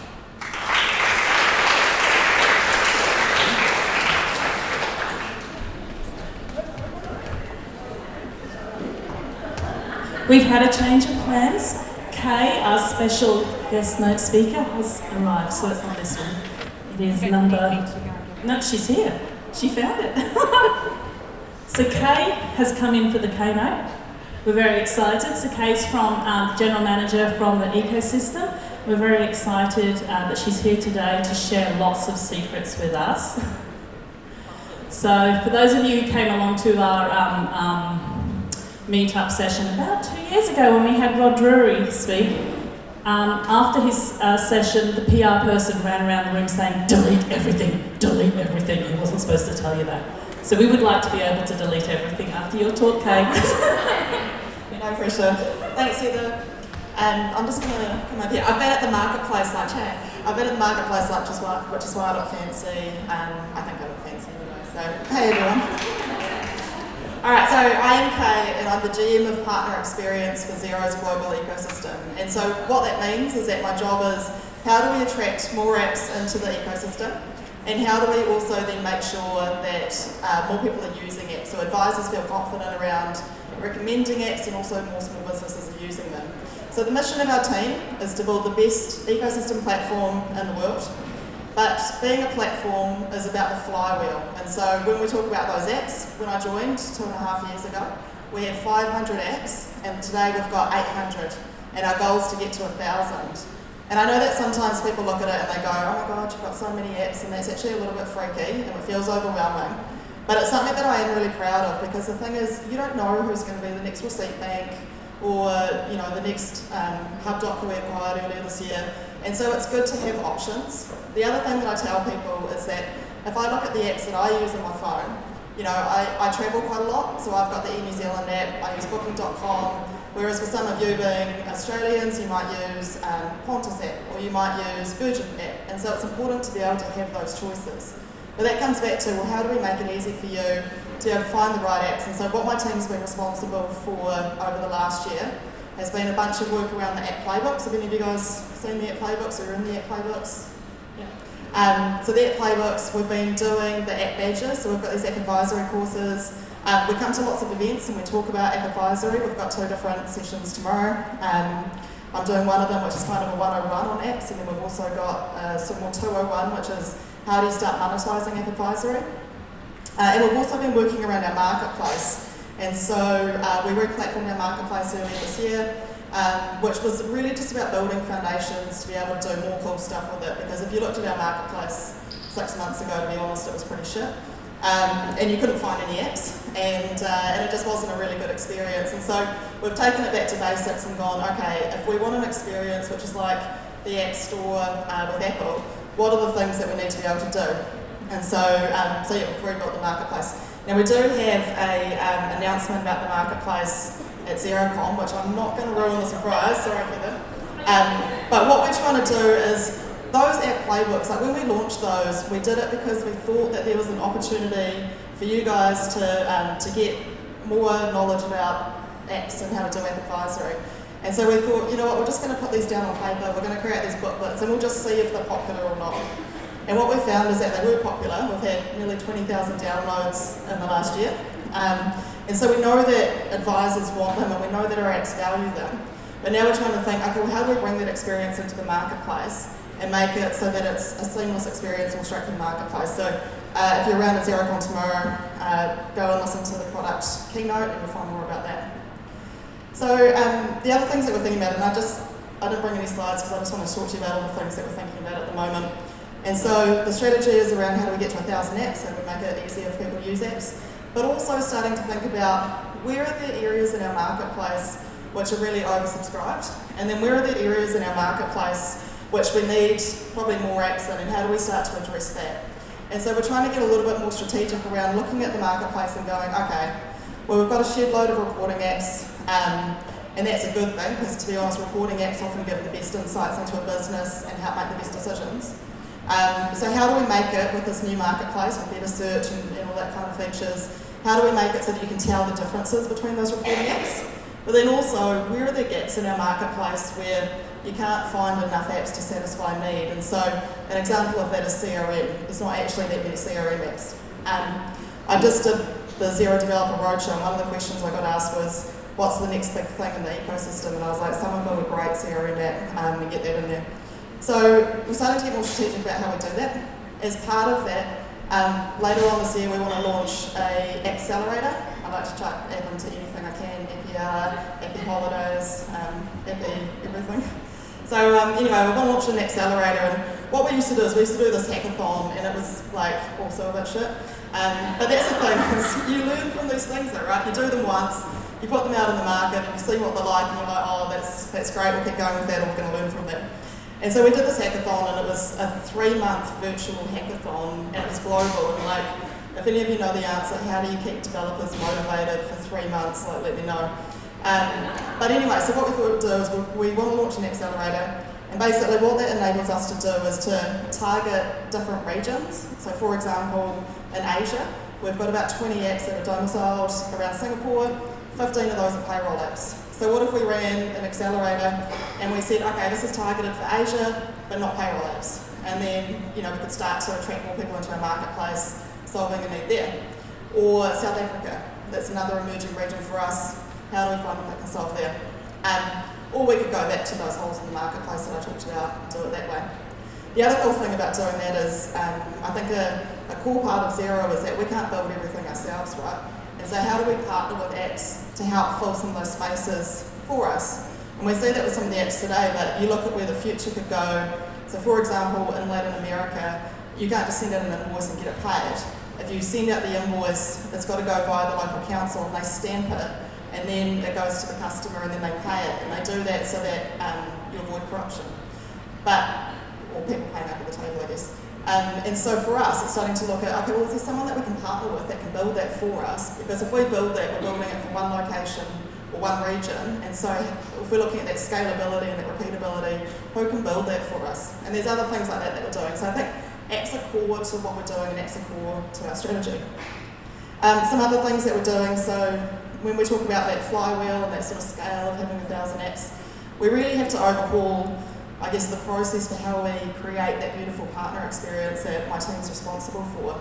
And so we break that into 2 parts. There's pre-certification, so that's from when someone wants to become an app to when they get certified and they get to go into our marketplace. And then there's post-certification, so it's the life cycle once an app's certified. And I think something that's becoming more and more common is trying to solve or use technology to prevent people being able to do bad things, and also to automate. We always talk about automating those low value tasks so that you free people up in order to be able to focus on high value. And we have developer evangelists, and I think it's something that's really unique to Xero, where every app that comes into our marketplace gets eyeballed by a developer evangelist. And we're really lucky that our DAs are technical, but they're also commercial, and they're also charismatic, and those are kind of like unicorns to find. And then what we end up doing is we say, okay, cool, can you certify these apps? And you've got to copy and paste this text from this thing in Confluence, and you need to put it into this email, and you just need to do all these crap tasks, to be honest. And so what we're trying to do is think about, well, how do we use technology to put some guardrails in so that the DEs are just focusing on the really high value stuff? And so that might be things like anyone can access your APIs, they can today. At the moment though, as soon as you want to have more than, I think, 5 customers, you need to become certified. Well, what if we use technology to limit that to 10 or 15 or 20? And then you only need to get certified and go on the marketplace if you want to have more than that. Or the ATO is about to announce more security requirements for people that hold taxpayer data. And so again, how can we solve that using technology? And so they're about to bring out, there's going to be an advanced security questionnaire that you need to do if you've got more than 1,000 connections with Australian taxpayers. So what if we use that technology to limit people to 950 connections, and then when they get to 950, we can send them an email and go, hey, you're getting up to 1,000, you're going to need to fill in this form. And so that's the stuff that we're thinking about pre-certification. And then post-certification, we've got this app partner program, and we're thinking about, okay, well, we launched that about 2 years ago. It was supposed to be a 6-month MVP, but like everyone, life gets busy. And so now we're looking at it again, and we're going, how do we make this betterer? How do we make it betterer so that we're incentivising the right behaviour from our app partners, and that we're also doing it in a way that incentivises the right behaviour from Xero as well. Back when I joined 2.5 years ago, I think there was a lot of people that just didn't really understand the ecosystem, and they didn't really understand the value of apps. And going back to what I said earlier, it's the fact that we don't want to build everything and we're not going to build it all well, and so we need those apps, and it solves problems for you by being able to find the right apps as well, and so making sure that we incentivise the right behaviours from Xero to appreciate that our app partners are important, the ecosystem is important, and if you're coming to Xerocon, you know, you walk into that exhibitor hall, and I swear to God, if the apps weren't there, it'd be quite a different experience from what it's going to be tomorrow and the next day, which is going to be pretty exciting. Going back to that, we can't do everything ourselves. Another thing I want to do over the next year is, so we want to introduce a global cloud integrators program. How many of you are cloud integrators at the moment? A few of you. So you might have seen that we launched one back in the UK a few months back, and the problem with being a global company and global social media and things is you can't just do something in one region and no one else notices. I think you said on LinkedIn here that we were like, oh, where's my badge? Yeah, and so we have tried, like the different regions have tried different cloud integrator programs, but again, for me being in that global role and sitting back and looking across sort of everywhere, I'm like, okay, well we need to do this globally, we need to figure it out, because you might want to work in different regions as well, I may travel a lot. And so that's something we're going to do. So the plan is new app partner program and the onboarding process. Then we want to do a global cloud integrator program and have global badging and have that all global. The Accelerator is the fourth one. And then the fifth one after that is looking at how do we, I have to look at my notes because I literally just went out of my head. Global cloud integrator, Accelerator, Ambassador program. And so what this is going, so Xero Developer Roadshow, how many of you guys just saw us do the Xero Developer Roadshow on social media? So what we do is we go out and we because we want to track these apps, we go out and we tell the message about Xero. But why does it have to be us? Like, why do I have to sit on a plane for 4 days, to spend 4 days on the ground up in the Northern Hemisphere? And we fly economy everywhere, by the way, so really sucked. But I look at other people, so I look at AWS and I look at Microsoft, and they have these ambassador programs, and that's where they partner, you know, with the Heathers of the world and whoever else, and they go, we don't actually need to deliver the message, we'll create the content. Microsoft just pay for Subway, we might try and do something a little bit better than that. But we just give you the content to deliver, and then you can go out and do it. And so again, it comes back to Xero doesn't need to do everything. We can't do this all ourselves.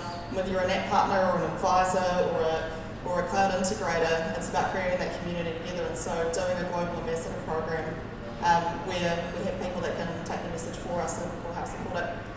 And then the last thing that I'm thinking about on my team, so that's kind of all the stuff that we're going to do over next year.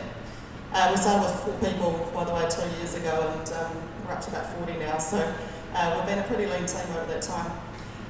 But so the next thing that we're doing, we've got Mike over there. Hey, Mike.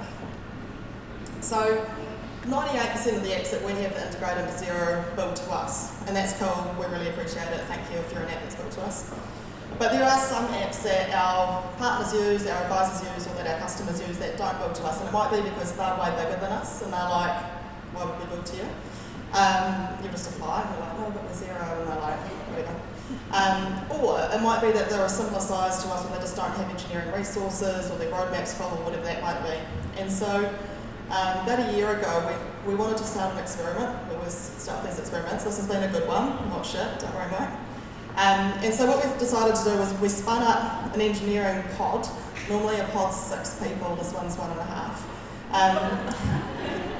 And what we wanted to do was start looking at what are the apps that our customers are using, whether it's an advisor or an SMB, that aren't integrated into Xero, and can we start building those integrations? But, if you've heard me say it already, repeatable and scalable, that's what we're all about. How do we do this in a repeatable and scalable way? And so the last thing that we've been doing over the last year is we built what we call our outbound platform. And effectively, we're building components that can integrate to businesses that are repeatable and reusable. And so the first one that we built was a contact sync. And that was being able to sync between Xero and, ideally, CRM type systems. And so last December we launched MailChimp integration. We didn't tell anyone, we just tucked it in our app marketplace. And it's free, but you'll be limited to being on a premium plan if you want to do it, because obviously, we need to recoup some value from investing in this. And so we did that, and with that contact sync component that we built, we launched it with MailChimp, that was cool. Finally started talking about it, thinking about February, March. And then we looked around and we went, okay, well, what other businesses can we potentially use the same component for? Because we want repeatability and scalability. And so we launched HubSpot, and we're at HubSpot Grow, shall we say. And so we launched it there, that was cool. And now we're looking at, okay, well, what's the next ones and the next ones? And this is something that we're going to officially launch at Xerocon London in November. But the third one, which I know Hewitt's excited about, can I tell him what? Is, so the next one that we're about to launch, this one is secret. Just telling my room full of 150 friends. So we're about to do a Google contact sync. And then we're looking at, okay, well, what are the other things we can sync to? Maybe it'll be a Microsoft sync or whatever else. And so effectively, that's how we're trying to do this in a smart way with our pod of 1.5, which is about to be a pod of 6, because the first year we proved it was successful and now we've got some investment in it. And so after we do contact syncing, we'll then build another component, we'll look at the ones that we've built, we'll go, can we go deeper, or maybe we'll just start with some new logos. And so our working title for this is Made by Xero. My background's not marketing or branding, but I quite like it, and I couldn't get an app in there, so yeah, so so basically I just want to talk to you today. I think I had 10 minutes, I don't know how I'm going, but 20 minutes. Oh, was it? No, you've had 10 minutes. Oh, I've been going 20. Oh, good, okay, well I'll wrap it up. What I wanted to talk to you about was 3 things. I want to talk about our strategy, so I've sort of talked to you a little bit about what we've been working on. Shit, that went like fast, yeah. I wanted to talk to you about technology and automation and some of the things that we're trying to do there to make things safer, more secure, but also automated. And then I just wanted to talk to you about some of the initiatives that we're doing over the next year. So it's me. Thank you so much, Kaye. We're deeply grateful that you came along, made the time for us, and shared all of that information with us. And we look forward to seeing you over the next few days at Xerocon. So make sure you say hello to Mike as well, who's hiding over there, and Kaye. And we're running over time, but don't worry, we'll just keep going. Thank you, Tim. Good afternoon. If you see a business owner that's overwhelmed, don't take it offline. That's a campaign that you're going to see Beyond Blue put out over the next 2 or 3 months. And I've had the privilege to work on that program for a while. The interesting thing about that is, for some of us, that's not easy to have that conversation. For others, it's a little easier. But Beyond Blue are making it a lot easier to have that conversation, because they brought out a guide that is aimed at small business owners and advisors and family who work with small business owners to start a conversation about mental health in your small business. My name is Tim Hoopman and I'm a speaker for Beyond Blue. I do a lot of other things as well, but one of the great joys of my life is being a speaker for Beyond Blue, and I've done that for 18 months. And it is wonderful to be out in the marketplace talking about good mental health. So please look out for that campaign, and please, when you do see it on social media, click on that to learn more, because just maybe there's somebody that you can start a conversation with and help them. Now, thank you, Heather, for allowing me to MC this afternoon. And the first person I'm going to introduce is Shane Scott from Illuminate. Come on down, Shane, and he's going to talk about Data Deer. Thanks, Shane.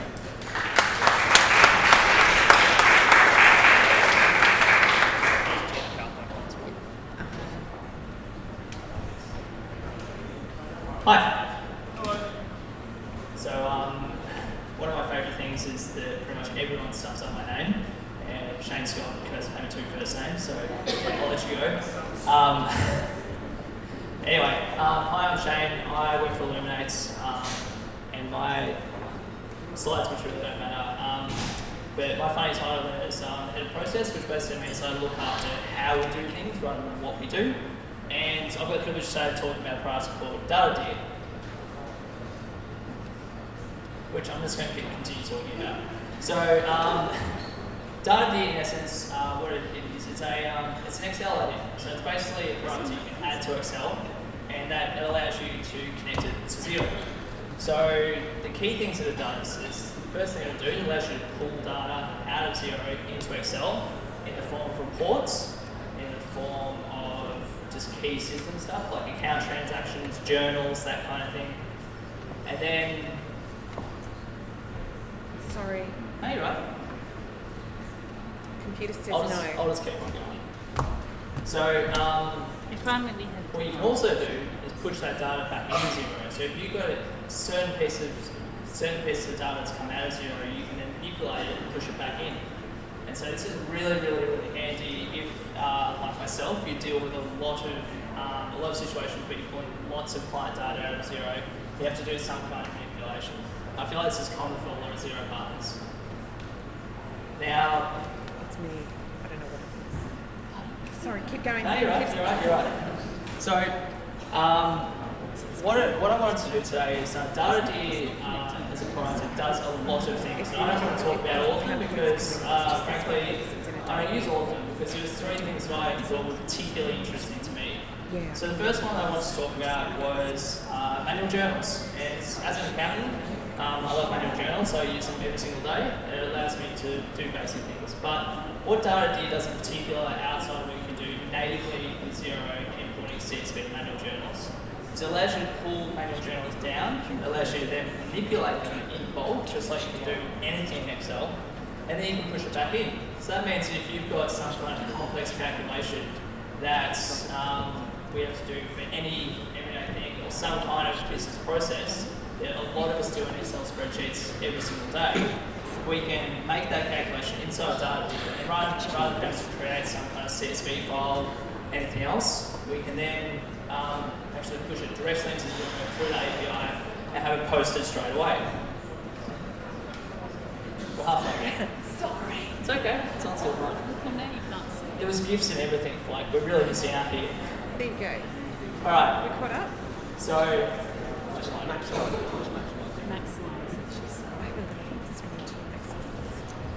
So, journals is the first thing. I personally, as an accountant, I love to bits.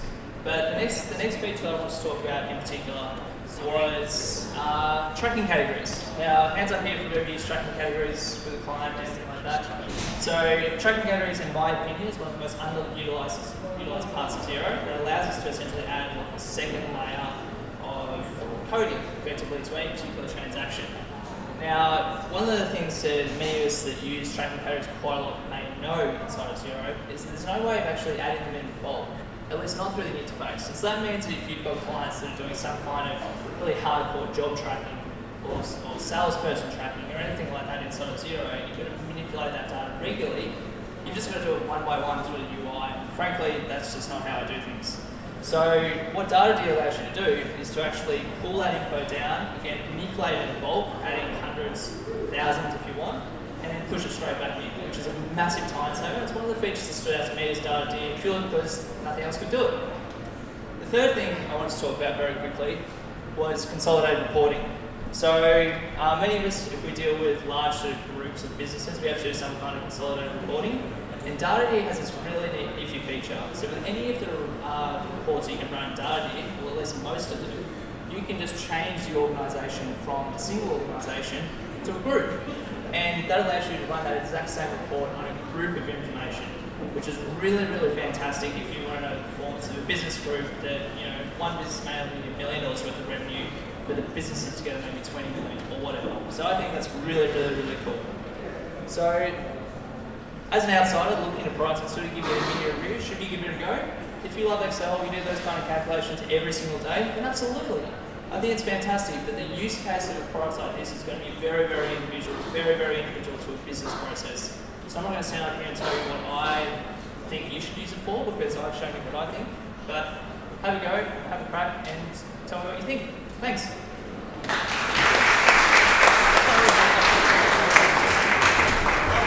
Well done, Shane. Good job.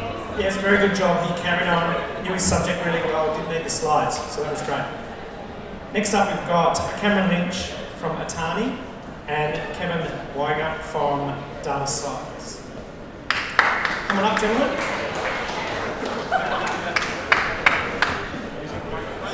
Hello, everyone. Hello, everyone. Let's make it silly. My name is Kev. I'm a software developer and I am a data geek. Hello everybody, my name's Cam and I'm really glad to be here because we're running a bit behind schedule, so I thought that Heather might bump the data geeks, but we're here, so that's great. So just a quick intro. You got the slides here? No.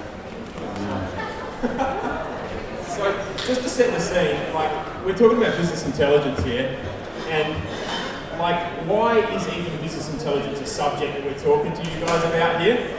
And it's because of Xero. I mean, Xero have changed the game with the cloud. I mean, they really, the ecosystem's alive because of this.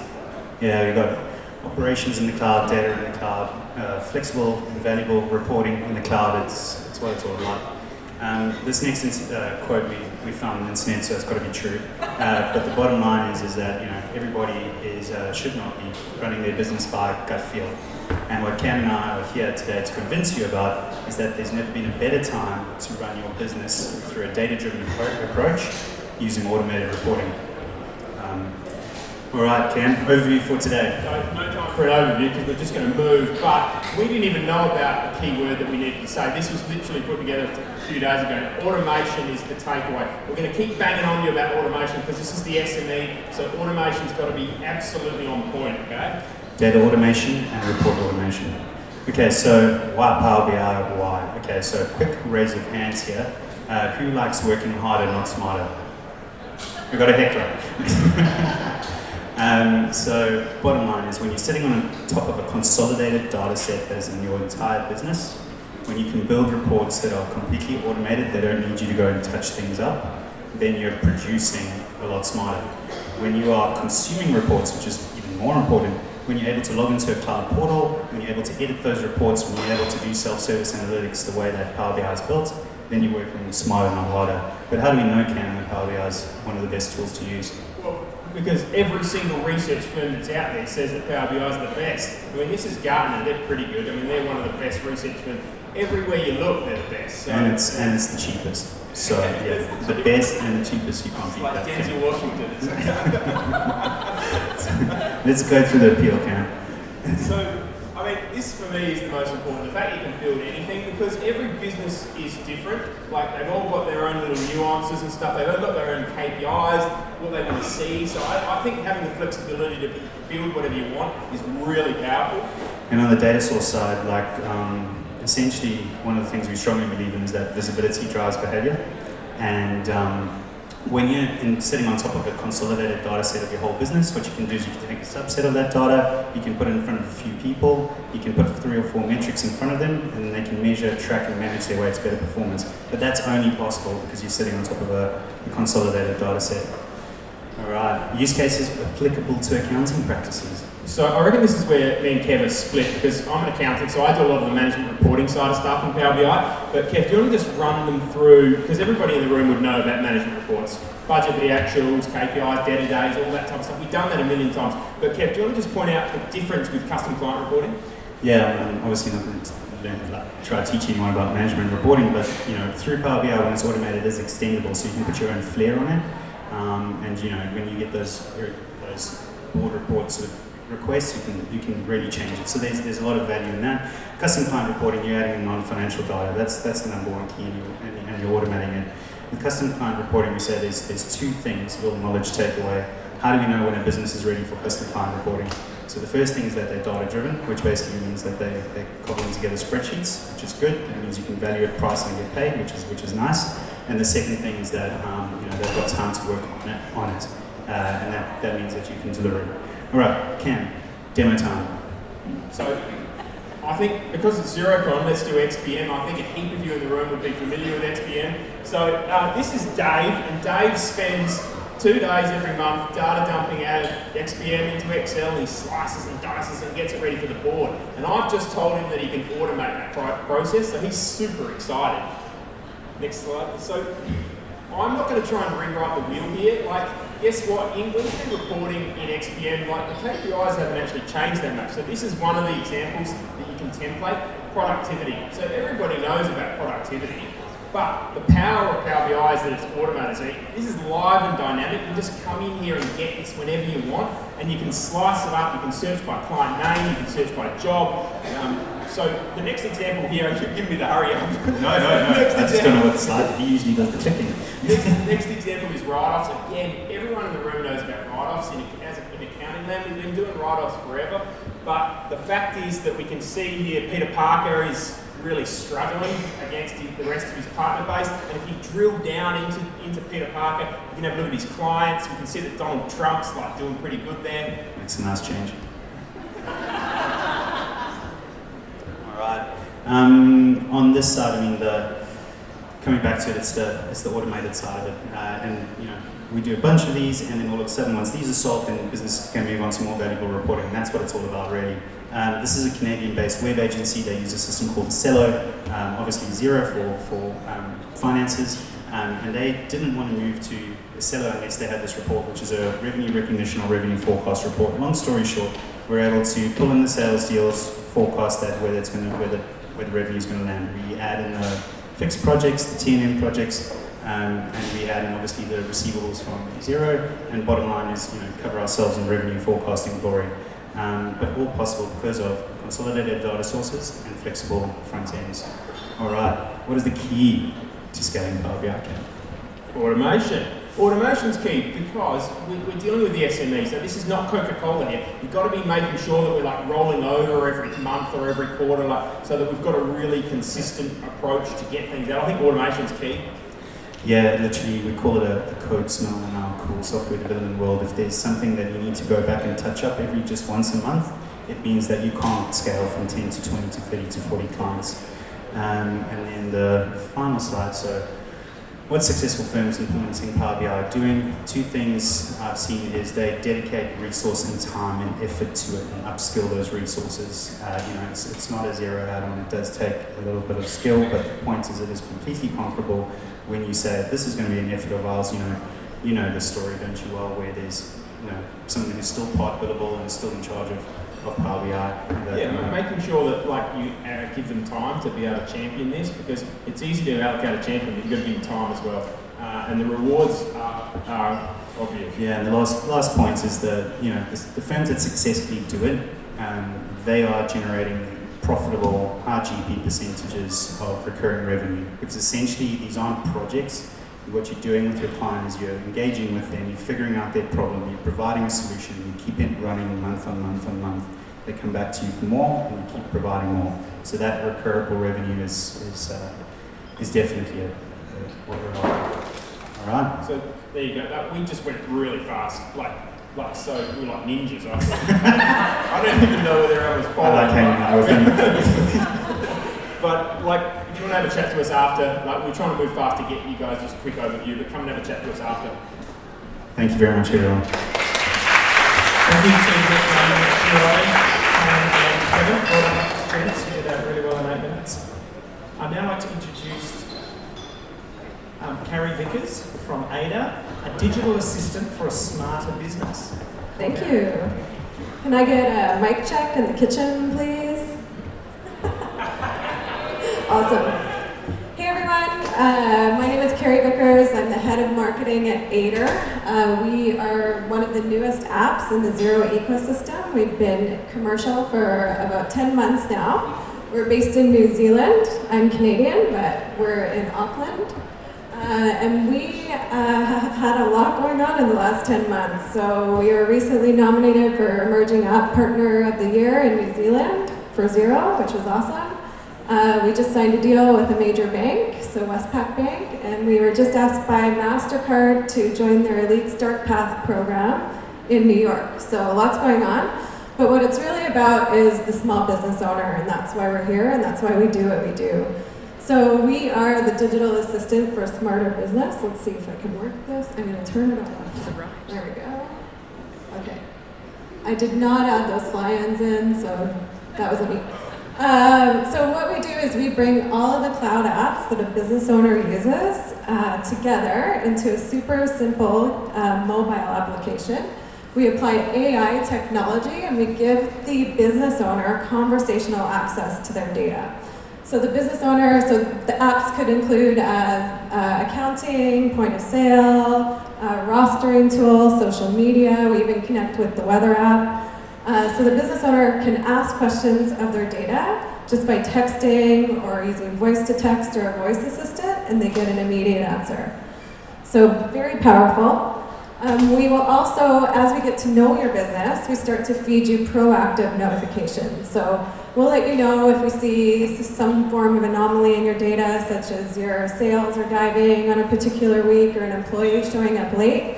Ada will send you a text message and let you know, like any good employee would do. And for future, we're also working on predictive analytics. So some really cool things that we're beta testing right now, like sales predictions. So you could ask Aider, what are my sales like over the next 10 days? And Aider will text you and let you know. I do have an old presentation here. Okay, I'm just gonna keep going. Anybody recognize this guy? Anyone have 80s dreams? Well, I'm here to tell you they have come true. So Aider now connects with Amazon Alexa and Google Assistant. So is anyone here using voice technology? Sweet. So you can now use Aider and connect with your Xero data from wherever you are. So imagine you're driving in your car and the wind's blowing through your hair and you're able to connect with your Xero data just by asking questions. So what was my cash flow this month, or when is my GST due? So these are the kinds of things that we can do now. So what's the problem we're solving? There's a lot of data out there. We've collected more data in the last 2 years than we have ever in the history of the world. So that's great. We've got a lot of great cloud applications, but the data is siloed. So it's in all different places, tough to access for a business owner who's not really used to using those tools. And as we know, the business owner is time poor. So the business owner typically is wearing lots of different hats. They don't have time to dig into the data. So they don't have the ability to make real-time decisions based on data. So they make intuitive decisions, or they go from the gut. If they're working with an advisor, that's good, so they need advice. But 50% of businesses in the first world today are failing after the first 5 years. So this is a big deal problem. 46%. So Aider is coming together. This is our big reveal. We're working on an advisory portal. We call it the Aider Advisory Portal. And this is just a really quick look. It's a super simple user interface where we bring all of your clients' Aider accounts into one place. And 3 of the things that we do for the advisor with this tool is we provide you the full picture to your client's data story. So now you have access, conversational access to the data from their whole business. We also serve you up those proactive notifications, so we'll let you, the advisor or the accountant, know what's going on in their business based on what we're seeing. And we give you the ability to give advice via playlist. So if you have a bunch of questions that you think that your client should be asking on a regular basis, you can serve them up a playlist through Aider. 3 things we don't do: dashboards. So we believe there's a lot of really good companies out there, like Fathom and Xero does really good dashboards. Our customers say that they're happy with their dashboards. So on our roadmap is to open up our API so you can add your own dashboard to Aider. We don't use technology to take your job either. Okay, sorry, we're going to run through this. We're a human-focused technology company, and we're using AI to create jobs. And we also don't answer every question, and this is where I'm going to leave it. We need your help. So we need to build Aider, we need to build the portal. With this type of machine learning technology, it takes people asking questions. And we can make it the best possible tool for your advisory, for your practice, for your customers. So come see us. We're going to be in Startup Alley. And yeah, let us know how you can work with us. Thanks, Kaye. And last but definitely not least is John Peterson from BDP. Well done. Thank you. How you going? Falling asleep? Bit too warm? Not too bad? I'm from Melbourne, so it's very warm today. Okay. So, what are you doing to win new clients? Who are bookkeepers and accountants in the room? Just out of interest, show of hands. How confident are you to win new clients? Pretty confident? Yeah? You want some simple strategies that have helped me pick up 6,000 clients in 5 countries over 27 years? Yeah? Alright. How's business? Now here's the problem with these questions. When we ask them, what do we tend to do with the first response? we allow whatever we hear to be the only response we need before we move from question 1 to question 2 or question 3, and sometimes we don't even go through these questions. We might ask the first one only. Does that make sense? Particularly if we don't know somebody very well or we're meeting someone for the first time. What could How's business evolve into if you ask it again? No, really, what are you really doing in your business? How are you going? Why is that an important question to continue and dig deeper? Are you making money? What's your work-life balance like? Do you have significant holidays? Do you have time away from the business? Does the business work for you or do you work for it? Yeah? Those sorts of questions. Does that make sense? What do you do with the information? What's business advisory really about? What's it really about? It's about confidence. It's about giving your client the confidence that they need to act on something that deep down their gut already knows what? That already knows that they probably should be dealing with something. Who's got clients that until they talk to you, they eventually then say, oh, I should have done that. Yeah? But you've got to give them the confidence. But ask yourself, how confident are you to challenge your client? We have a bit of a running joke. If you don't have the self-confidence to metaphorically pick up your client by the ankle and hang them over a cliff edge like a mafia boss and shake them till the coins fall out of their pockets, then you're not a very confident business advisor. Now, I don't want to do that to anybody, but if you don't believe in the conversation you're having with your client, how can you get their attention? Does that make sense? So often these questions are misguided in their delivery because we don't ask enough, we don't have enough conviction about our own value proposition as to what you can deliver for them. Okay, what should you do with a client? One of my accountants once said to me, if I knew it was going to cost me $75,000 over a year to have me personally as his one-on-one coach to transform his business, he wouldn't have done it. But a year later he said, just tell me what you want me to write on the testimonial and I'll write it, because I made an extra $700,000 profit this year and only grew their business by $800,000 to achieve that. So what's happening is you've got to break down the journey for your client. And it doesn't matter if it's a client that you currently have or a new prospect. So what's your system? What's your step-by-step methodology that allows a customer to take one little step, a prospect, to take one little step with you and gain some confidence in you? So who's got number 1, who's got a growth strategy workshop? A 2, 3, 4 hour checklist, a template, something you can rely on every time. What about a strategic planning workshop? Where are you now? Where are you where are you wanting to be in 5 years from now? What's going to stop you from getting there? Yeah?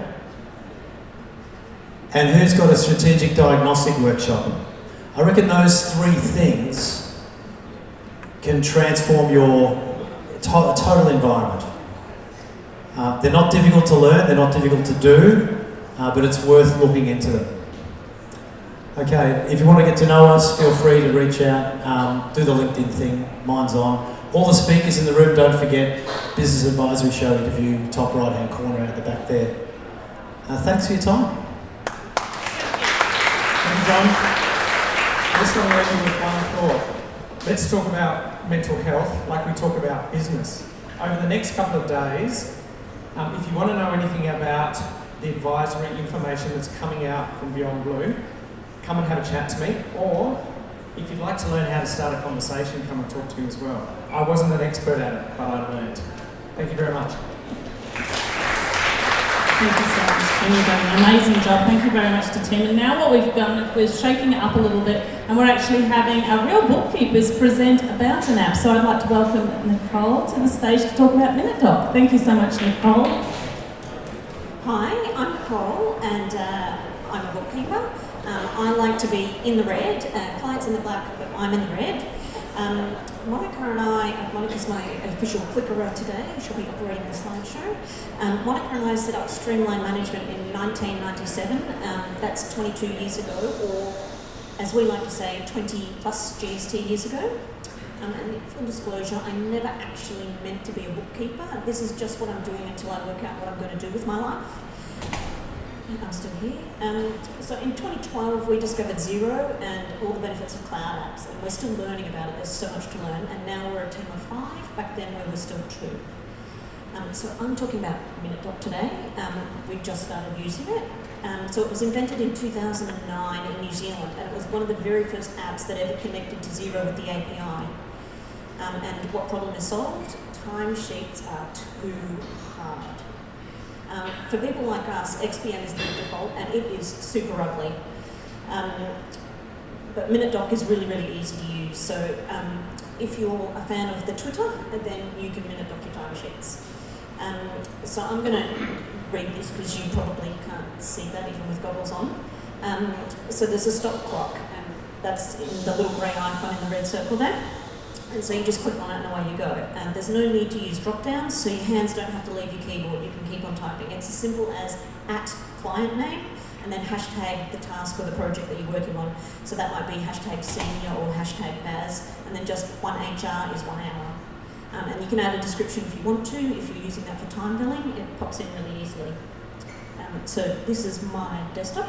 So we have Xero on the left, Receipt Bank in the middle, and then I've got the browser just up the top there, so it's always visible.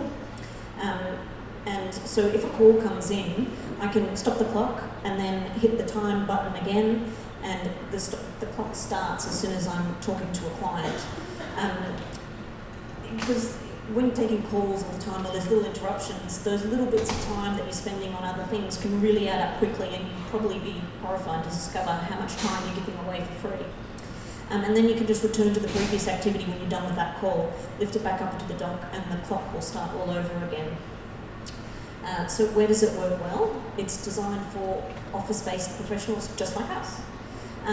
Even though most of our clients are charged by a package, we create internal reports to review our time every year.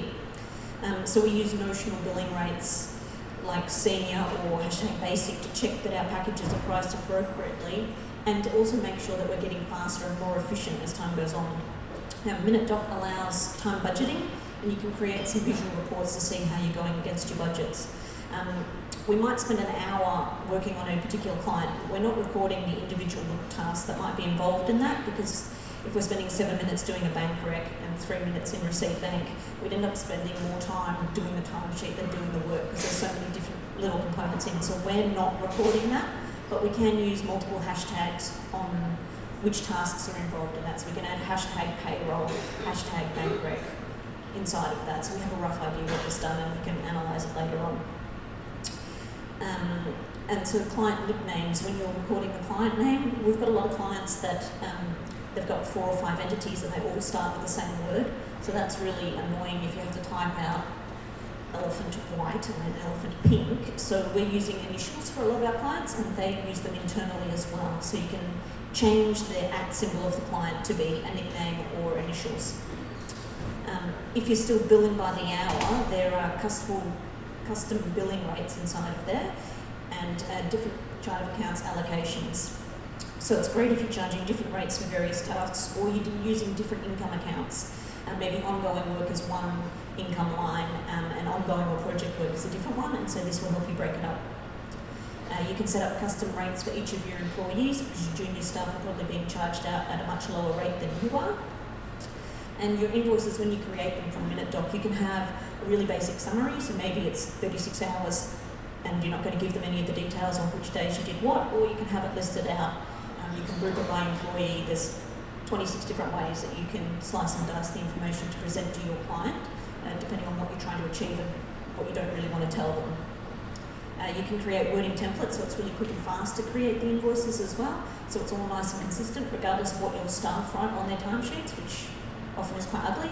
You could just override that with a defined template. Where it's not ideal, hospitality or retail, it's not designed for time and attendance, so forget about it if that's what you're looking for. And construction and field workers, there's no GPS, so it's not going to work with you there. Setup is super simple. You connect to Xero, your contacts are imported. You can hide the clients that you've managed to move on or you just don't want to work with anymore, so your list is nice and plain. Currencies, chart of accounts, and tax rates will import as well straight away. And if you're using items in your Xero file, they'll appear as well. Then you just create a couple of hashtag tasks and you're away. Once you've recorded some time, you send draft invoices from MeetUp into Xero. And there's heaps of customization options. You can round up your timesheets to 6 minutes if you're a lover of the digital, or 15 minutes. And then you send your invoices from Xero to your client. So all of your invoice templates are coming from Xero, all of your payment gateways are used through Xero. So MeetUp is a locally made product made in New Zealand. Jared, the founder, is open to feedback. So if you're using this product and you'd like to see a new feature built, you can definitely let him know and he can look at building that into the future. We're going to keep on using it because it's so easy to record time. Some of our staff are a little bit more compliant with timesheets now. And just to finish on a useless piece of trivia, the billable hour was invented just over 100 years ago by Reginald Herbert Smith. It's probably time to move on.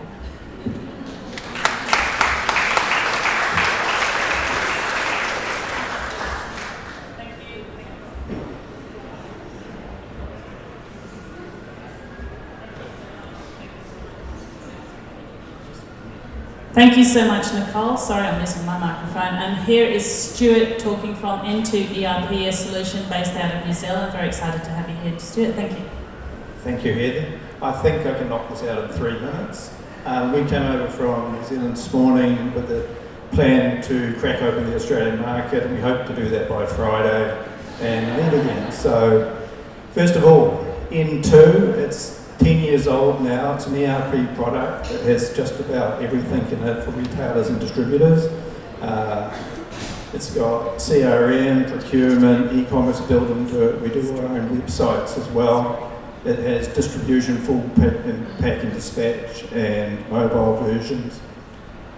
And our biggest customer turns over 80 million in revenue and 200 users. 2 years ago, we decided to extend our market reach by integrating into Xero, which gave us the opportunity to move into smaller businesses that had just as much complex requirements as larger businesses.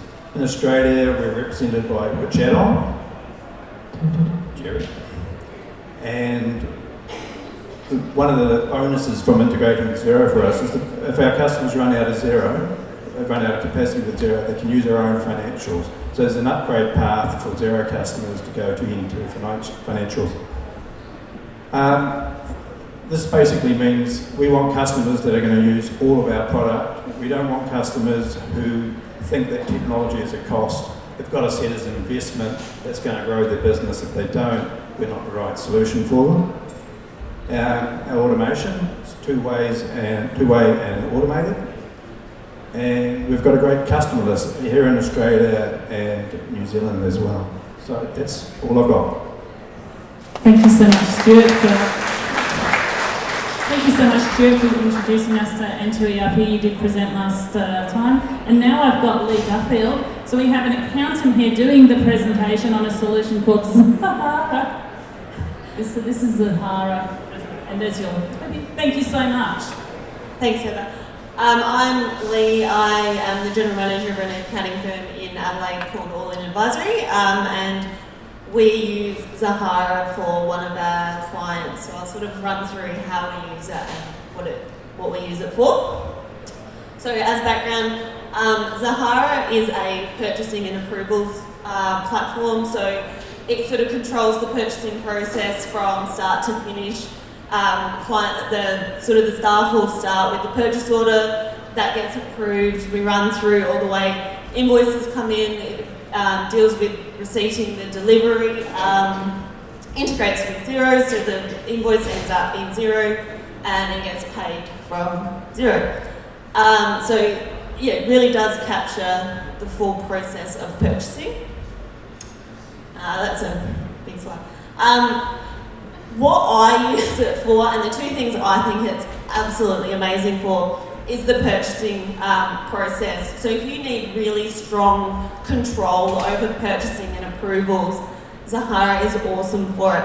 It's made for bigger business. It's not great for small. You wouldn't bother if you're just a small business, but big business with a lot of employees or a lot of projects or departments that need full control over their purchasing process, this is a really, really great product. The other thing it does super well, and I love as an accountant, is it does budgeting for each project and department. So it has a traffic light system. So when you put your purchase order in, it tells you whether the red light says you're already over budget, green light says, yep, you're all good to go, you're still within budget. So it's really easy to understand for people that aren't numbers oriented. Best type of client, industry that it sort of works with is, I actually use it for a arts festival, but I can see that we'll be demoing it to some construction companies as well, so especially ones that are doing developing. So I'll run through this is the integration. Obviously it integrates with Xero. It also has an OCR out, so you can put in your invoices buyers, yeah. So I use it for the Adelaide Fringe Arts Festival. Some of you would know what that is. It's a 30-day festival running during February and March in Adelaide. It's hundreds and hundreds of artists over hundreds of venues all across South Australia. It's not just in Adelaide, it's also regional. The Fringe has 5 different departments and 25 projects that they run throughout the year. So each of those projects has a budget. The Fringe is run by very artistic people who do not like accounting. So we needed to find the simplest solution so that they could manage their budgets on a really hour-to-hour basis during the Fringe Festival. They need to know at all times whether they can make that purchase or not. They're not for profit, so going over budget really isn't an option for them. There is no more money. Once it's gone, it's gone. So yeah, this is what we use Zahara for.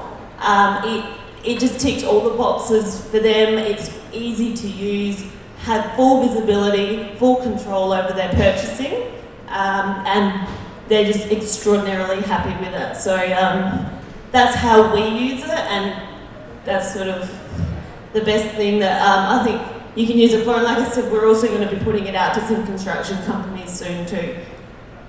And if you need to find out more, ask Heather or Ryan. We can put you on to James. I think it's the easiest way to do it. They are a UK-based company, so they won't be coming to Xerocon this year. But yeah, that's it for Zahara.